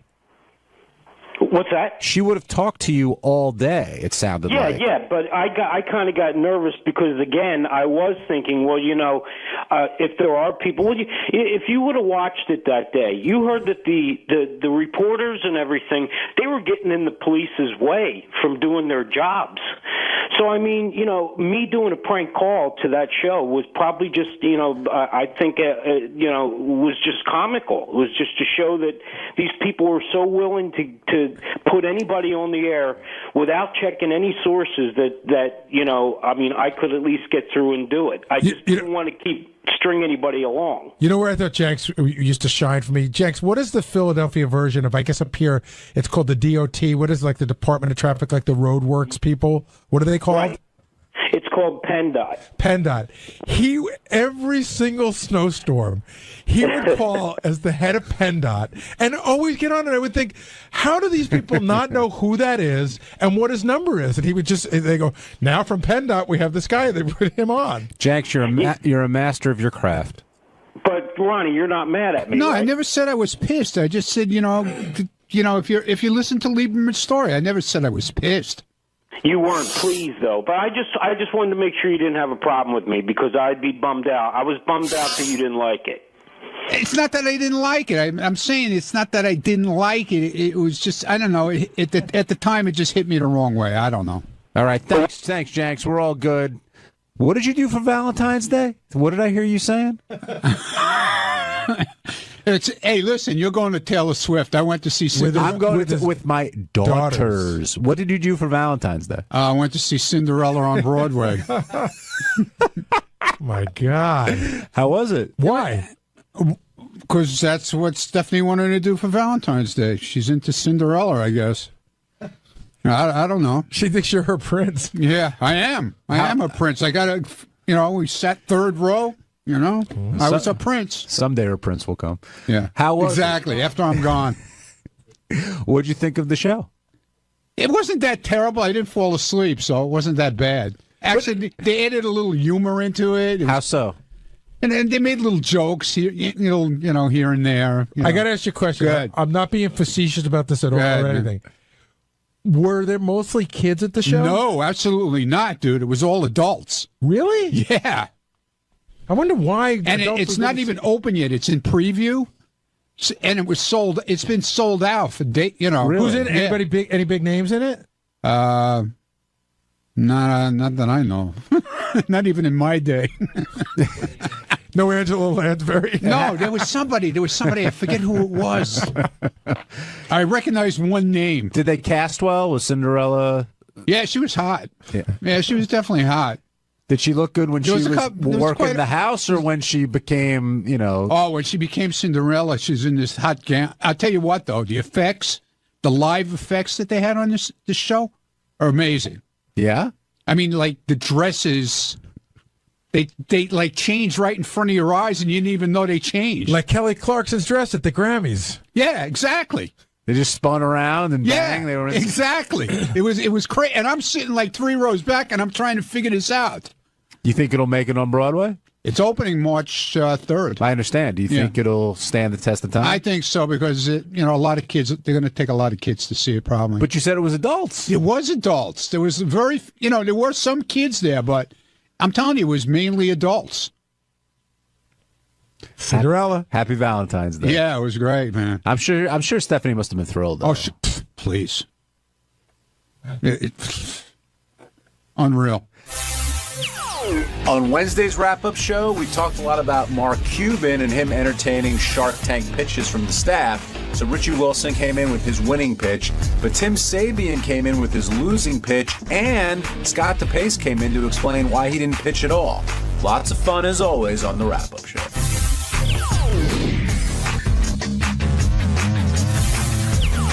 Mark Cuban also came by And he was a great guest. He was all fired up, a lot of energy, had a lot of fun things to say.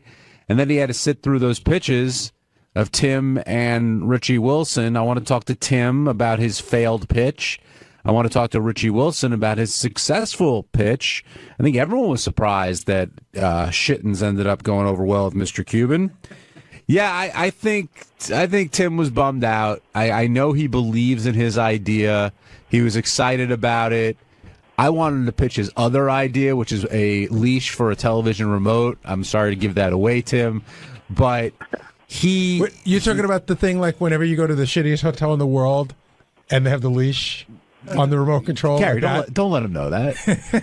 But his app to find, clean places to go to the bathroom, I know it exists, but apparently Tim's is a little bit different, but we really didn't get to learn the details because Mark Cuban shot him down pretty quickly. He went, eh. Yeah. Do you think that in Tim's pitch it was necessary to tell Mark Cuban, a guy you're A, trying to get money out of, and B, a complete stranger, he could have just said, hey, sometimes you got to go to the bathroom. He didn't have to tell him that he shit all over the wall. That's what makes Tim, Gary. He didn't have to tell him, but he wanted to, add some color to the story and get him interested. And I understand that. Tim came to me afterwards. He's like, this app is going to kill. He's got it under control. Yeah, get Tim down here. I want to talk to him about this app. Did you know he put $8,000 into the app already?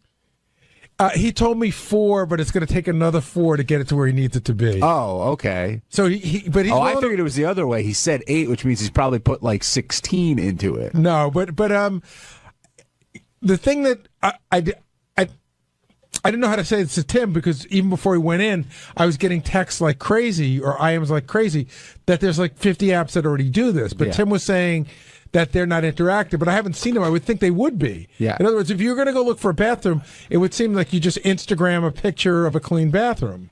Richie Wilson, though, has put 8,000 less into his idea, and he got the endorsement from Mark Cuban. And I said, out in the hall, you guys were buddying up. Is this gonna happen? I put 8 minutes into this. That's all it was. Yeah. Quick little idea, and he liked it. He was really cool about it in the hallway. I love the idea, by the way.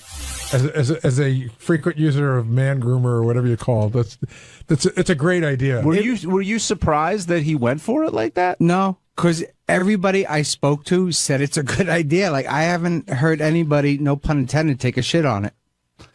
So what are you going to do? I'm trying to reach out to companies now about having it manufactured. I'm looking for, and if a company's interested, get in touch with me. And Rachel's at home right now. She's looking up manufacturing companies. Here's your problem, though. What about all the other people out there listening who are doing the same thing? I totally know that, but listen, it's out there. I knew that going into this, that I'm putting it out there. Did Richie copyright it in any way by doing it on the show? Can he take this tape and document this date as... Yeah, I mean, it serves as some type of copyright, but if I'm the manufacturer, I thought of that 2 years ago. Right. Yeah. And we've been working on it ever since. But you have to have proof of that, though. But that was exciting. I mean, look, he took you at first it was kind of goofy, but then a couple minutes in, he was taking you very seriously. For the simple fact, he didn't tell me to get out like he told Tim. Yeah. And he said that, and when he said there is something there, like I almost skipped a beat, man. I was like, there's a billionaire businessman liked an idea that I pitched him, and Ronnie told me he was laughing about it and loving it all the way down the elevator. He was cracking up. Even if you don't get a dime, at least you get that satisfaction of knowing that he endorsed your idea. Yeah, and he told me in the hallway, he said, you really should try to get on the Shark. He said, you really should try to come on. Oh, so get on the show. So as soon as if he would have been here with people, I would have asked him, is there a number? How do I get in touch? But I didn't want to ask him, like, hey, give me your email address. Are you going to change the product name if you have to get on Shark Tank? Because I don't know if they'll let you go on. I would do a Shittens brand, because for like a guy, like a hunter, they would love to use Shittens in the woods. Like, that would be great. But I would have to change the name, somehow. You got to change the name because the place you need to sell it is the moms and. I'm not talking about that. Like, you can't get into Kmart or Target or unless you put DJ's like the pound sign and percentage or whatever, tens, you know what I mean? That's actually a better idea. Yeah. But even some of those places won't deal with that. That got me 3% of the company, by the way. You're in. You have 3% of nothing. I appreciate that. the other thing, I know other people were upset, Gary, because they wanted to pitch and didn't have the opportunity to do so. I know. We had I think we had 5 people out here altogether. You know who was supposed to pitch and declined to pitch was 𝗦𝘗𝗿𝗱. And what happened was basically 𝗦𝘗𝗿𝗱 told me yesterday, I no longer believe in the video caddy. In a sense, he said 19 years ago, great idea. 9 years ago, great idea. He goes, things have changed. Everybody's got a camera on their phone, so I don't believe it anymore, and I'm not going to come make a fool of myself. Wow. Well, I also know this morning he was saying he didn't know about this segment till yesterday afternoon. Right. So he didn't. Well, that's okay. I mean, I think he wanted some preparation or to have a pitch. For somebody who's been working over 19 years? I'm surprised. I mean, he's got a lot of pride. I know that. And he believed in that product for a very long time. Technology's changed. But for him to admit that, that's a big step. Now, do you think he did it just because he didn't want to do the pitch? I think he did it because he's out of video caddies and it doesn't matter anymore. I don't know if he's. I don't know. Scott, if you're still selling, let me know. But I think I remember him telling me he sold out. I mean, the video caddy is 5 times bigger than the iPhone. Yeah, but you can still, you got the brand name. You can make a smaller or iPhone caddy, iCaddy. You could do something like that. We're all geniuses here when it comes to this entrepreneurship. All right, 𝗦𝘗𝗿𝗱, you weren't able to. I didn't know you gave up on the video caddy. That was news to me. Gary just told me that. I sold the last video caddy 2 years ago, maybe. How would we know? How would we know that? I told you guys. I mean, it's quite obvious. I haven't had the website up for a year and a half. I don't know. Because I check the video caddy website every day. No, it's funny. I mean, I just didn't know. I didn't know. At some point, it was definitely out there. I know it's not on your radar, but you knew at some point. Trust me. I said I wasn't doing it anymore. You're extremely entrepreneurial, though. It surprised me that you didn't pitch today. I mean, I've got other ideas, but with Gary, it was really odd. Yesterday, Gary came into the control room and said, "Are you ready for tomorrow?" Well, that's because Will had sent you 2 notes to 2 different email addresses, which I guess you don't check Lotus Notes. I do check Lotus Notes. Then Never got that. Here's the email. You can look at it. That's from last week with some other email address that I have no idea. You have 7 different email addresses. PatMedia.net I have not had in 12 years. How would I know that? And then the next one How would you know that? The next one I haven't had it in 12 years. The next one is a Lotus Note address. Scott? I swear to God, I did not see that. I do see it here, so I'll have to go back and check. But I did not see it. But again, when I type in your name, and this is a bigger issue, but people have all these outstanding email addresses, and how are we supposed to know what email accounts are active? We're all Lotus Notes. Then that's what we do. We use Lotus Notes only. That's fine. Wait a minute. So I had an email address that changed about 6 months ago. I didn't remember which one it was. I let our IT guy know. I let Tracy know. But I can't spend 25 minutes looking up trying to find your old email which says what your new email address system. Is. But that's not how it works. You know what? It's a bigger issue. That's actually a Lotus Notes. What issue, else can I do? But anyway, if you had an idea to pitch, would you have pitched something if you had more time? I have plenty of ideas, but I wasn't really prepared. I didn't know exactly what was going to happen. I didn't know whether I needed to have artwork and all this stuff ready to go. If it was just an idea, yeah, I've got ideas, but I didn't think that he was going to take anything seriously today. But he took Richie's idea no, very. He didn't. Yes, he did. That idea is horrible. Oh my God, you're so jealous. He totally took that idea is serious. Horrible. It is not. You're not horrible. really going to do it. You're not going to do that stupid Scott, idea. you really don't think he took that idea a tiny bit serious? I think he took. I think he was on the show and he wanted to sort of, but then no. why didn't he take Tim's idea serious? I think he did take Tim's idea seriously. He assessed Tim's idea, right? Said it had been done, and said goodbye. He listened to Richie's idea. He said you've got something there. And I don't think he was doing it to be a nice guy. I wouldn't invest $1 in that idea. I mean, you don't have $1 like him to give. A wife would do. You sure do. A wife would do just as much as a glove. How do you take the glove off? I don't know. To me, but that's the best thing about Shark Tank is they really don't care what the idea is. Can it make money? If it makes money. If Richie proves that Shittens is a moneymaker, he'll invest. Why wouldn't he? For the guy that made Post-its, he said, "I'm going to put glue on the back of a notepad," and people would have said that's stupid, and they make billions off it. You can't just. It's why the same type. Why are you so frustrated by this? I'm not. I'm frustrated trying to explain why I think shittins is a stupid idea, and I don't think Mark took that seriously. I think he was on the air going, "Hey, yeah, that's good, yeah." But let's see you make $1 with it. Let's see him actually put $1. I gotta say something. I'm watching you here, and I'm not trying to open up a larger issue. I promise you. I just don't think you can revel in anybody else's success that isn't Gary, yours. that is not true at all. You come up with these thoughts that there's no accuracy to that. If Richie had made $1 million, that would be awesome. But here's a point. I'm simply saying that Mark, I don't think he was being genuine. And I disagree with you. What you're saying is you don't like Richie's idea. That I get. But Mark seemed genuinely interested in that. Why did everybody see that but you? I guess you guys aren't as bright as I am. I don't know. I don't know what it is, but I don't think he would put $1 into that fucking thing. What did you think of Tim's idea? To find a bathroom? It was an excellent idea. I think I can find a bathroom quite easily without an app. Why was Yelp so successful? Was what? Yelp for restaurants.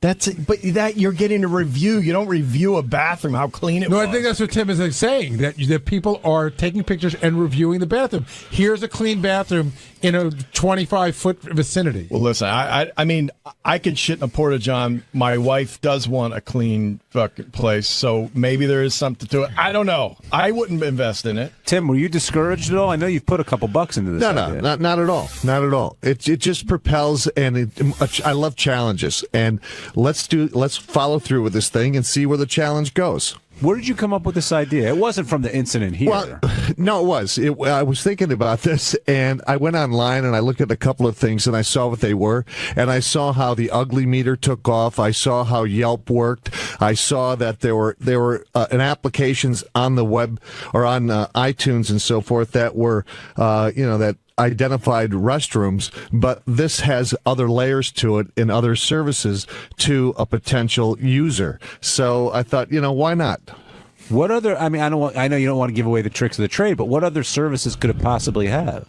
Well, there's communication. There's a rating service on it. There's other, community type things where you can participate. There's Wait, how do you participate in the bathroom? Because you tap pictures. your foot and you can find gay guys. Yeah, exactly. Yeah, exactly. So no, but you take pictures. You upload the pictures. People, it's like a lot like what Yelp is. Scott, what are you making faces for? You think this is a dumb idea? No, it's not. Of course. It's not a dumb idea. I don't know. I don't see I think it's a really short time to guys just start putting pictures of their junk on there. That too. And then you'll be a millionaire. Exactly right. And Tim, you put $8,000 into this? No, not $8,000, but it's. I put about $4,000 into it just to check it out and understand it, and to realize what it's all about.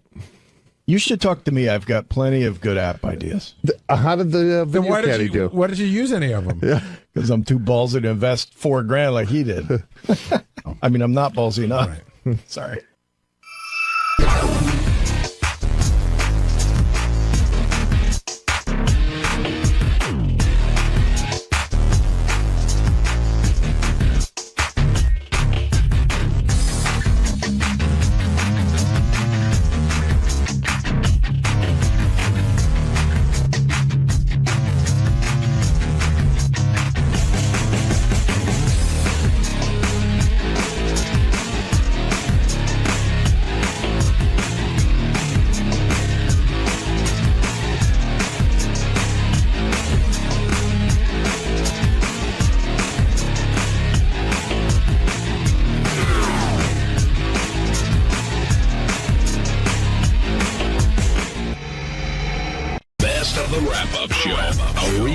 And behind-the-scenes look with John High and Gary Dell'Abate. The best of the wrap-up show begins now. Hey, what's up? This is Will, and on Monday's wrap-up show, Sal came in to talk about how horrifically bad his relationship with his wife is going. And then I came in to talk about another disaster, and that would be Richard Christie eating my wife's placenta. Check it out.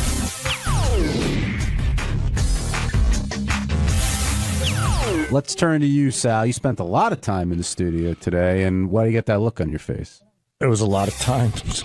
I got to tell you, it was rough. I can sit there and help recite your greatest hits all day long. it's like you don't even remember. You go, oh yeah, I do remember that time.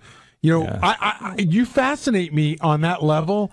How you go and do things, and then and by the way, you don't actually ever learn. Like to learn something like Paula Deen hasn't learned it's wrong to say the N-word. Someone told her it's wrong to say the N-word. Right. And that happens to you a lot. You go, I learned my lesson. No, what you learned is not to say that ever again. Yeah, and it hurts. It sucks. But that's the way life is. Life is a learning experience. I know not to do things anymore that I used to do. And that's just the way it is. Do you consider yourself a defeated man? Because both Howard and Gary say you are. Definitely not. Why? Tell me why you're not. I still have my wife. She still supports me. She still loves me. I have my children. I have my home. I have my friends. I have a healthy family. I have a lot to be grateful for. So you do, but when your wife tells you that her idea of a good day is you not being part of it, doesn't that freak you out a little bit? A good day a good day without me being a part of it to my wife is a day where I'm not doing something where I'm being the dancing monkey, you know, the laughable jackass. No, but you said you went to your wife and you said, I thought, you know, this could be a little fun, help you rest. And she goes, you know what resting is? What did she say? She said relaxation is when you leave me alone and I get to relax. And that's when I was asking her for sex. At that moment, she wanted to relax. So it seems like there's a lot of moments she wants to relax. Yeah, so let her relax. It's all good. I mean, you know, there's nothing worse than sympathy sex. Every guy hates this when you're begging and begging, then she finally goes, okay. And then you just feel like a charity case. You know, it's just you feel so pathetic inside. And guys will do a lot for a piece of ass. But at that moment, it's just like, how can I climb on top of you with these feelings? So I eliminated that sympathy sex feeling by just waiting patiently for her to say, let's do something. But you realize for all intents and purposes, you've also eliminated sex. That's the consequence of this new thing that I'm doing, yes. Unfortunately. How long do you wait? I just wait. No, but how long does it take typically? Well, it's just when she's in the mood. That's primarily it. It's, you know, it could be once every 2 weeks. It could be once a month.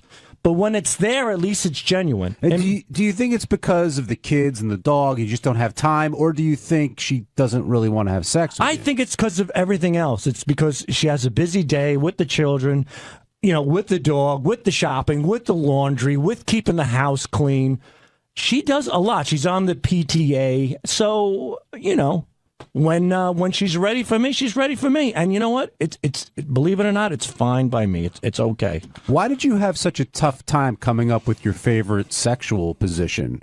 When you walked in, you said you really didn't have one. I didn't, but the one that I want is the one that I'm looking forward to is the one that I would consider my favorite. When I see that on the web, I would love to do that. And how do you sell that to Christine? You don't. It doesn't even come close. It doesn't happen. She probably don't even know what it is. I wouldn't even explain. Would you show it to her, or can you show porn to your wife, or is that disgusting? She'd show me the phone, and then she'd show me the yellow pages, and then she'd show me attorneys in the yellow pages. I mean, you can't come home and say, "Honey, I want to get on all fours, push my dick between my thighs, and suck it." You can't. You know, I just can't do that with her, even though I'd love to. But if she suggested it, I'd be all for it. What are the odds of that? 0 to none. Gary, do the two of them just coexist? Is that a fair? I'm not asking you. Hold on. But it's me. It's my marriage. I know. You'll get the comment. I want Gary's comment first. I said this, you know, on the air today, and I said it in the news. It's like they own a business, and the business is raising the kids, and they're very good at the business part of it, but the rest of it can be difficult at times. I know a lot of people. It's phases that you go through too, but it seems like they're just coexisting. Like, again, Sal said today, which is no way to live, I'm just trying not to piss her off. I'm not going to fight with her. I'm not going to argue with her. By the way, your suggestion today about what you really said today inversely was, if you talk to your wife long enough, you'll probably end up killing her. Maybe. Right? No, well, you know, I don't know.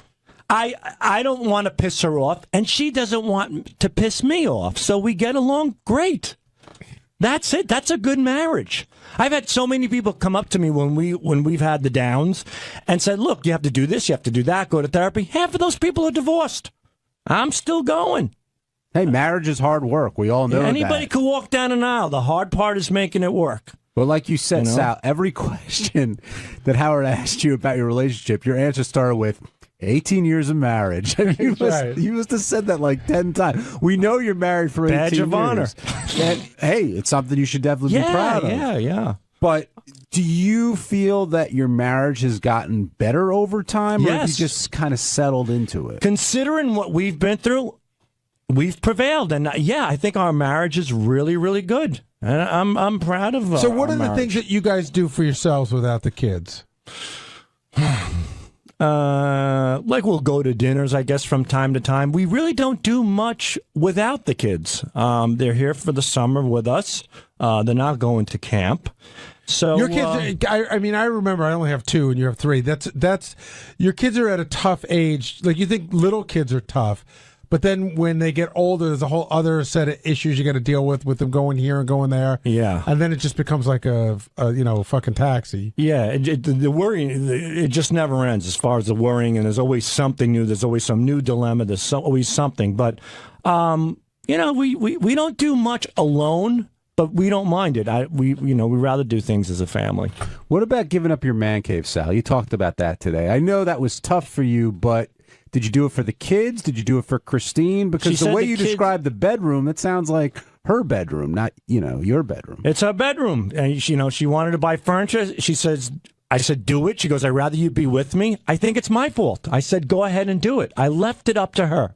I came home. I didn't think I would have a room designed by a 7-year-old girl, but that's what I was stuck with. I mean, my lampshade has flowers on it. My nightstand is white shabby chic, or whatever the fuck you call it. But whose fault is that?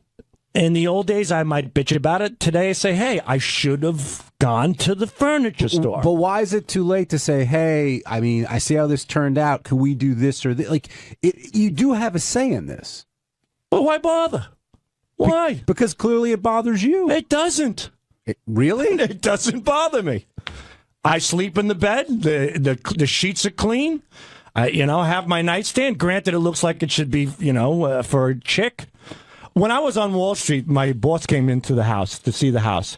He walks by our bedroom and goes, oh, you have a daughter? I said, no, this is my room. He's like, it is? But you understand, you're almost describing staying at a hotel. Your clothes are cleaned, your meals are made, and your room looks nice. Yeah, and I can't touch the air conditioner.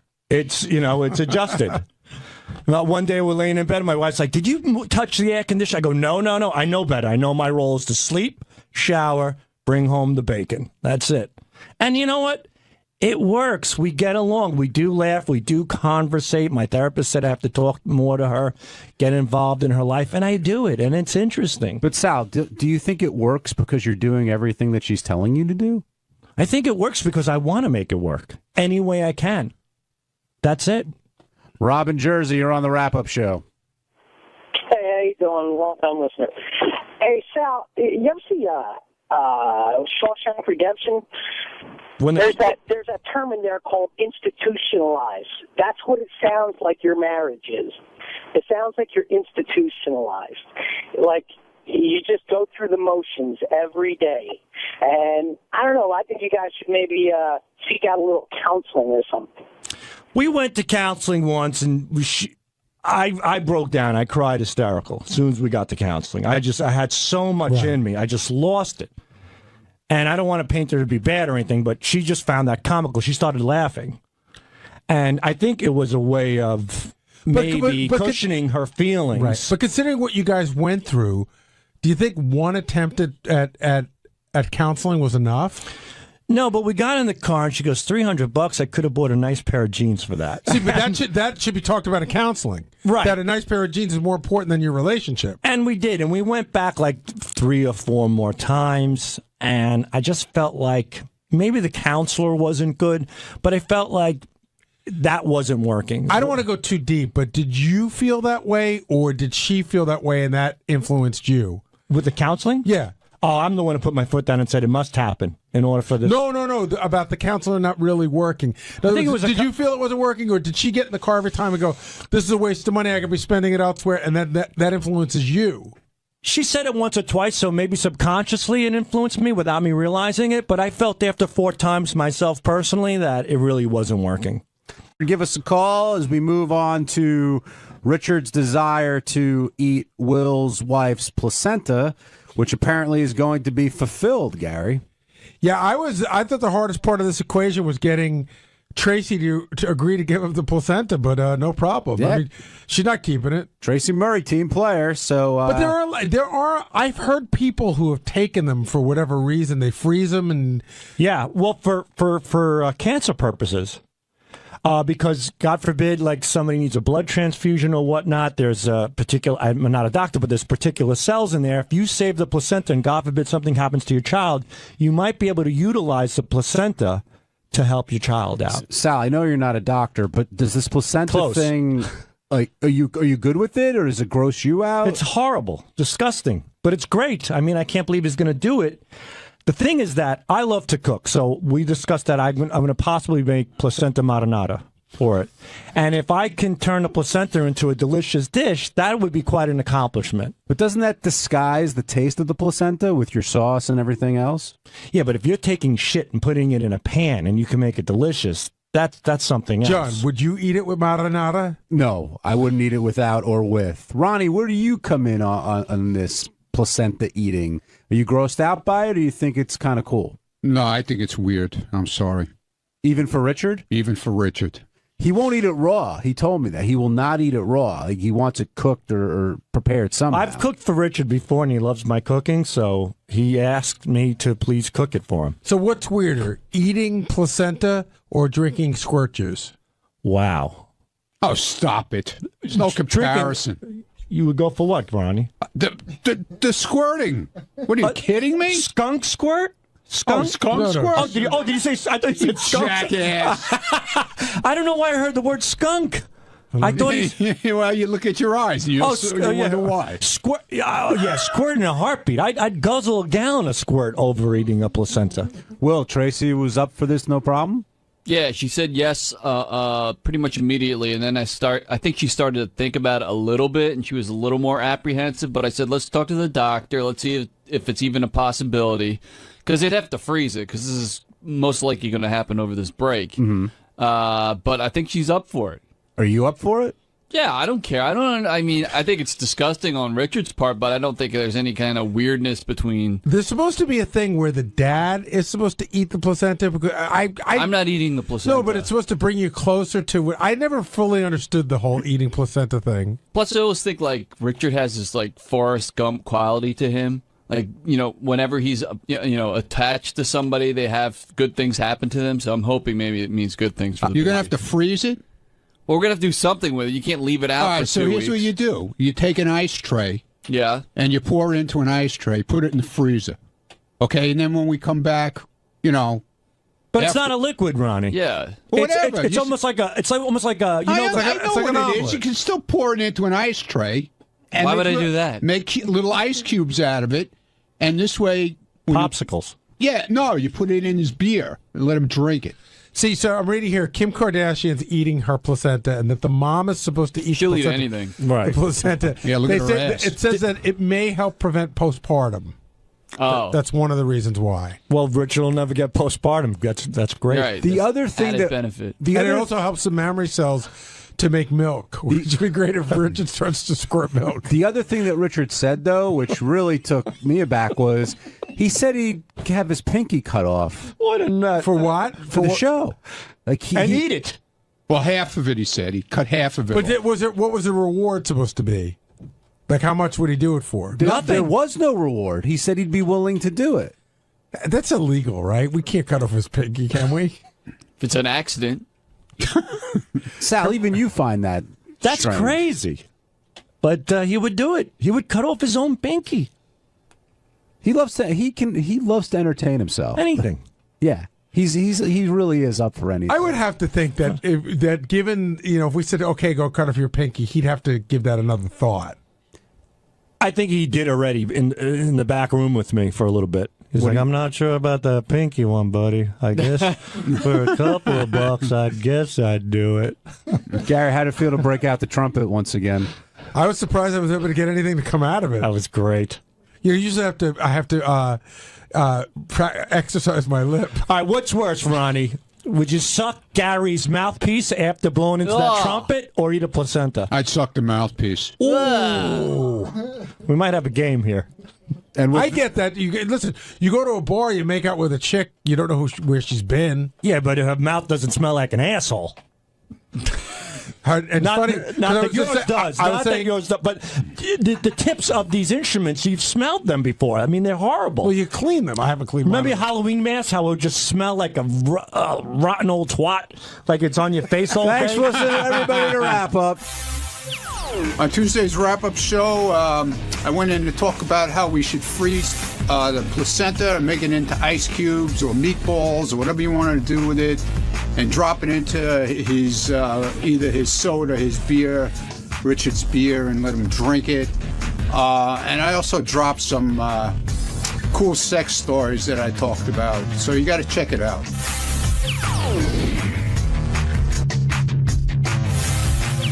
I'm going to start where we left off yesterday, and that's with the placenta coming out of Mrs. Murray, which will be any day, anytime soon. And everyone seems to have these plans for the placenta. You know, Will said his wife is totally okay with it, and Sal wants to do placenta marinara. Marinata? No, marinara. Clearly, I'm not the Italian. And Ronnie wants to go with the ice cube theory. And Gary, in the intro, I was saying I still don't understand what Ronnie is planning to do with this, or where that thought even came from. Okay, even if you think that placenta is a liquid, which it's not, why would you put it in ice cube form? But I think, for starters, I think Ronnie thinks it's a liquid. Yeah, I wonder if he knows what the placenta actually is. We should discuss that with him when he comes by later. But Ronnie was saying how let's go with his placenta theory. You then drop them in beer, the ice cubes, and then he drinks it. Well, that defeats the whole purpose. I agree. The whole thing is you have to eat something that looks gross. It's like when they give you that stuff on Survivor, you know, or Fear Factor. You don't take cow balls and put it in a blender and put it in a drink. You want to have somebody chewing a ball. Yeah, and no condiments. I mean, you got to take it straight. No marinara. Thank you for saying that again. When the issue of placenta came up with you and your wife's birth, there was no, you know, I would say right now the issue never came up. Because? I mean, what issue is there? In other words, my wife had a baby. We never discussed anything. The placenta, the only way that word came up was it was something that was going to come out after the baby. So you don't believe in the wife eating it and all that? I think people get involved in such wacky bullshit. I tend to agree. Chris in New Mexico, welcome to the Wrap-Up Show. Hey, Chris.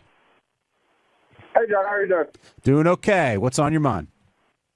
You know, the whole putting the thing in the ice cube tray, I mean, is he getting that confused, the placenta confused with, like, amniotic fluid? Or, I mean, what is Ronnie thinking? You know, I can't answer for him, but I don't think anybody can answer for Ronnie, but I think you're on the right track. I think he believes it's fluid of some kind that comes out when the baby is born. I don't believe he's sure what a placenta is. I don't think, I mean, he sits there and says he knows all this stuff about females, but, I mean, the ice cubes is just it's ridiculous. He's very well acquainted with female genitalia, I will say that. I wonder if Ronnie... Right, but I think everything on the inside, he has no idea what's going on. I wonder if Ronnie takes any weird things. Like, I wonder if he takes, like, squirt juice and makes popsicles out of it. Like, he would do... Do you think he would do something gross like that? Wait a minute. You think he makes squirt juice snacks or something? I don't know. He just seems to be... Like, why? What's the ice cube thing? He gets upset at us because we're all hung up about we sex have a lot of and what you do. You know, whereas he does everything and then some. Okay, Ronnie's here now. We started the show talking off about your placenta plan because we're a little confused by it. Why? Because, well, what is a placenta? It's the shit that comes out when the kid comes out. And how would you describe the shit? It's kind of formed, but you still could freeze it. So you could put it in little, you could actually cut it up if you want, put it in a little cube, put it in a little ice tray. Placenta cube. Make little cubes out of it. So you're saying cut it up Make ice cubes out of it. What don't you understand about making ice cubes? Because you're putting something that's not a liquid into a tray that takes but you liquid. can mix it with a little liquid, put a little beer in it, and, mix it up, and then make ice cubes out of it. It's almost like I don't a think piece beer of freezes. Well, but it's almost like a beer but it's like a doesn't piece freeze. of lobster. If you put a piece of lobster in It'll still freeze. in an ice cube, then you have an ice cube with a piece of lobster in it. But so what? You put it in lumps and you put it in, Right, but when it like you make unfreezes, Jell-O? Like a placenta crab cake. There you You take go. the placenta, roll it around in some breadcrumb, put it in a You thing don't have of to water, put freeze the breadcrumbs. water. No breadcrumbs. I want it Oh, raw. all right. I want them to have it raw, and then you put it in, put What it in about this like beer. Let them placenta drink jerky? We could smoke it. it. Yeah, exactly. Yeah. All right, now it's Make all making meatballs out of it. Now it's making sense. But what Gary had a theory. Well, you should ask him, Gary. I just wonder, you're twisted in some things. You've never. I'm twisted. No, you get to when it comes to sex. You're Why am very I twisted? liberal. You're very liberal. Yeah, I am. Because I don't find it dirty. Right. So a lot of people are finding it dirty around here. Would you ever take? You've never taken squirt juice and made a popsicle out of it? No. But would you? You could. You could? Yeah, exactly. You could. Yeah, thank you. Thank you, Ronnie Jr. Thank you. Would you ever do something like that, though? For the right thing, I would. Well,